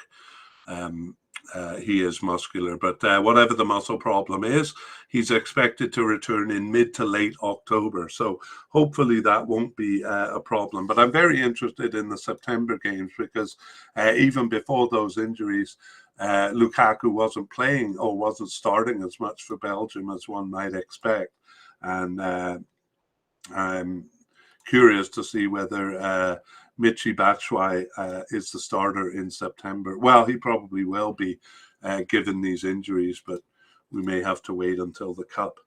to see who the starter is as a centre forward. Less kind of worrying because he's only a possible candidate is Thomas Fouquet.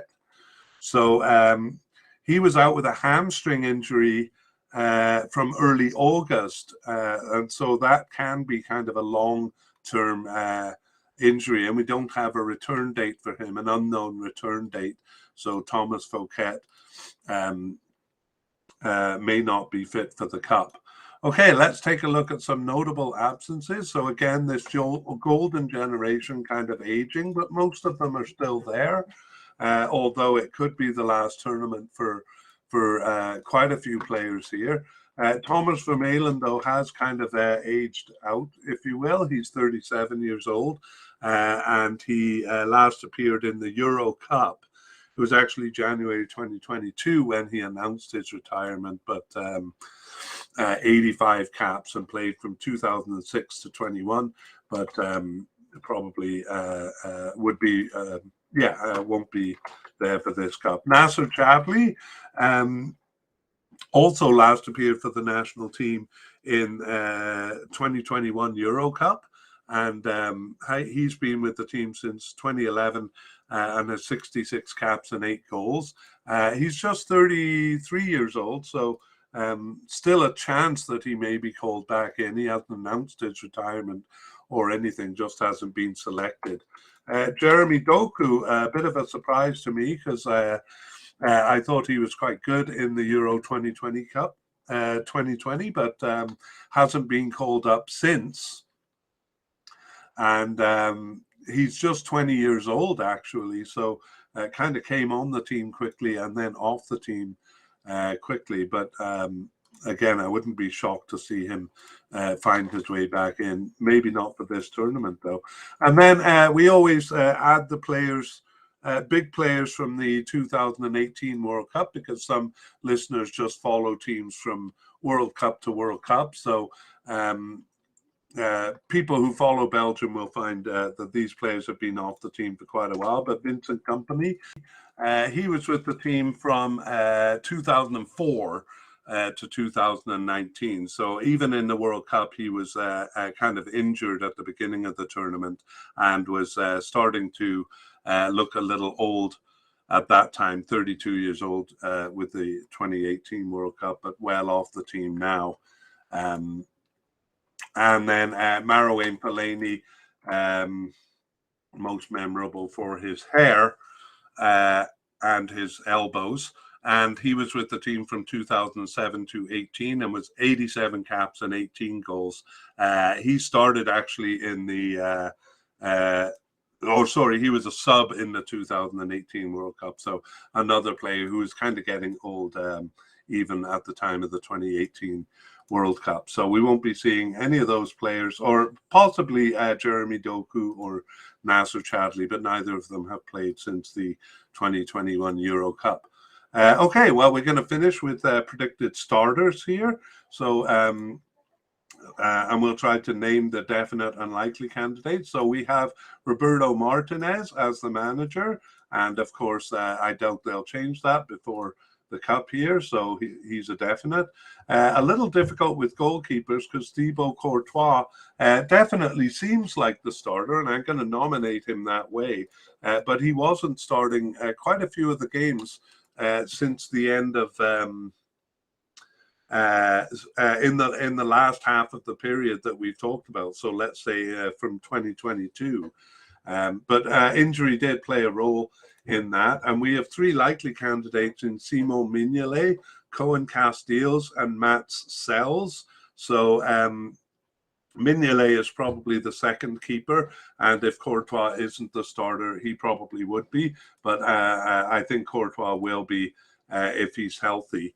And I think Mats Sells is likely mostly because he came in to replace injured keepers, not just Thibaut Courtois, but other players were injured along the way. So I think he will be the one that they have to drop there. They'll have to drop one of those 4.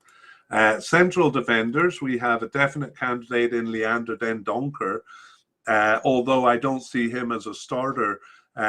He actually has played central midfield more. but I don't see him as a starter either in defence or as a midfielder, but definitely someone they'll bring along to the Cup because they always call him up. Likely candidates, Toby Alderweireld, Jan Vertonghen, Arthur Theat. It's difficult to tell.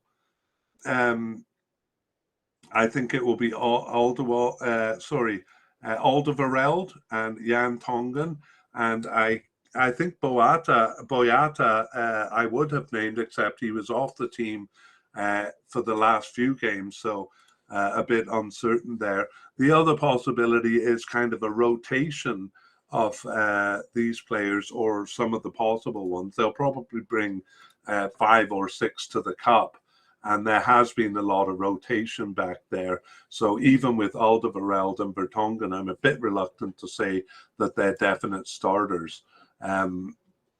But they'll definitely be part of the rotation.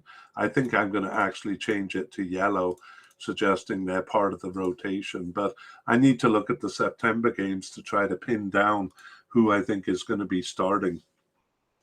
For left backs, we don't have any candidates, and for right backs, we have Timothy Castagna. I think he will be a starter, probably as a right winger, although he has played as a left winger as well, and a couple of times in central defence. So I think he'll be on the field. They'll find a place for him on the field, Timothy Castagna.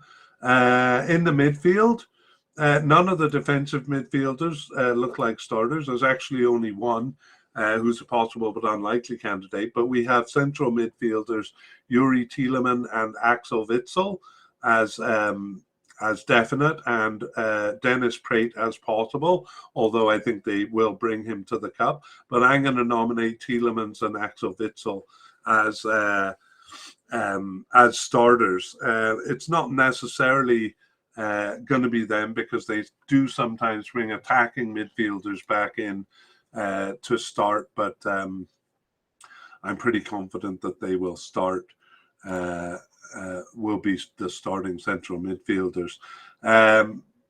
For left and right midfielders, we only have Thomas Meunier as likely or above, and I don't really feel confident enough to nominate him as a starter there.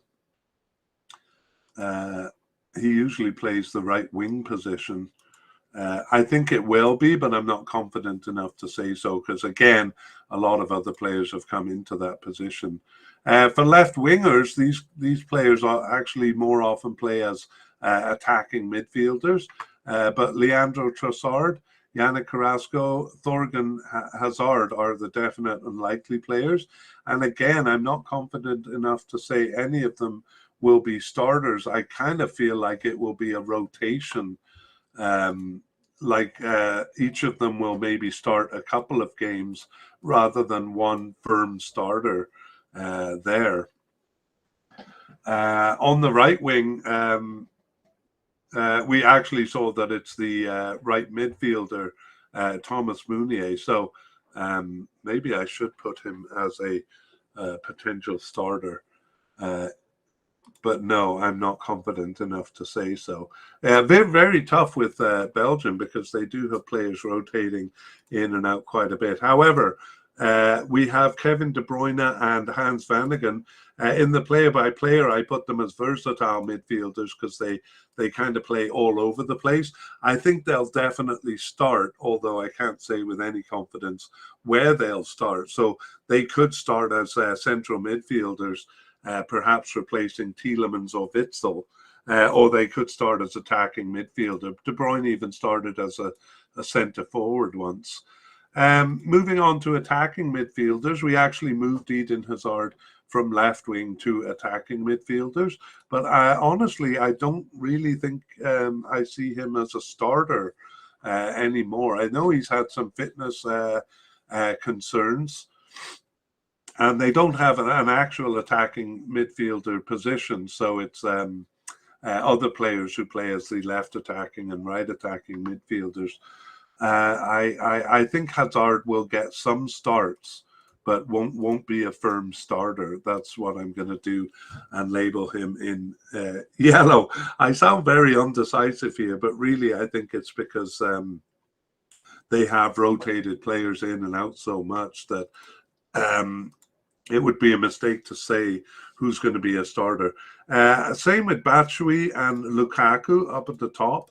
Lukaku has only started 3 of their 13 games. So although I do see him as a starter, I'm not sure he's going to be starting all games in this tournament, especially given that he'll probably be coming off an injury. And in which case, I think Batshuayi will be the starter, but I don't really see him as a starter. So either. So I'm going to put them as kind of rotating starters. I think both of them will start some games and neither of them will start all games. Wow, that was really tough to do. I think I've only nominated probably 6 players as definite starters, but then probably about 10 players as players who will start, but not necessarily all the games. Anyway, we'll return to this in our update podcast in November. And that brings us to the end of this podcast. Keep in mind that we will be doing that update podcast probably in mid-November. And we'll have some new information coming out, the September games and any friendlies they play up to doing the podcast. And also we'll be seeing the preliminary and final rosters. I'm planning on doing this after they publish the final rosters.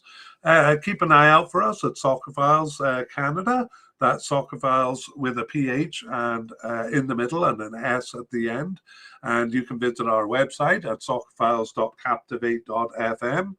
And check the show notes for our links to our website and previous podcast series. We've been improving those show notes, so there's good information there. Thank you so much for listening, and I hope you join us in our next media podcast. Bye-bye.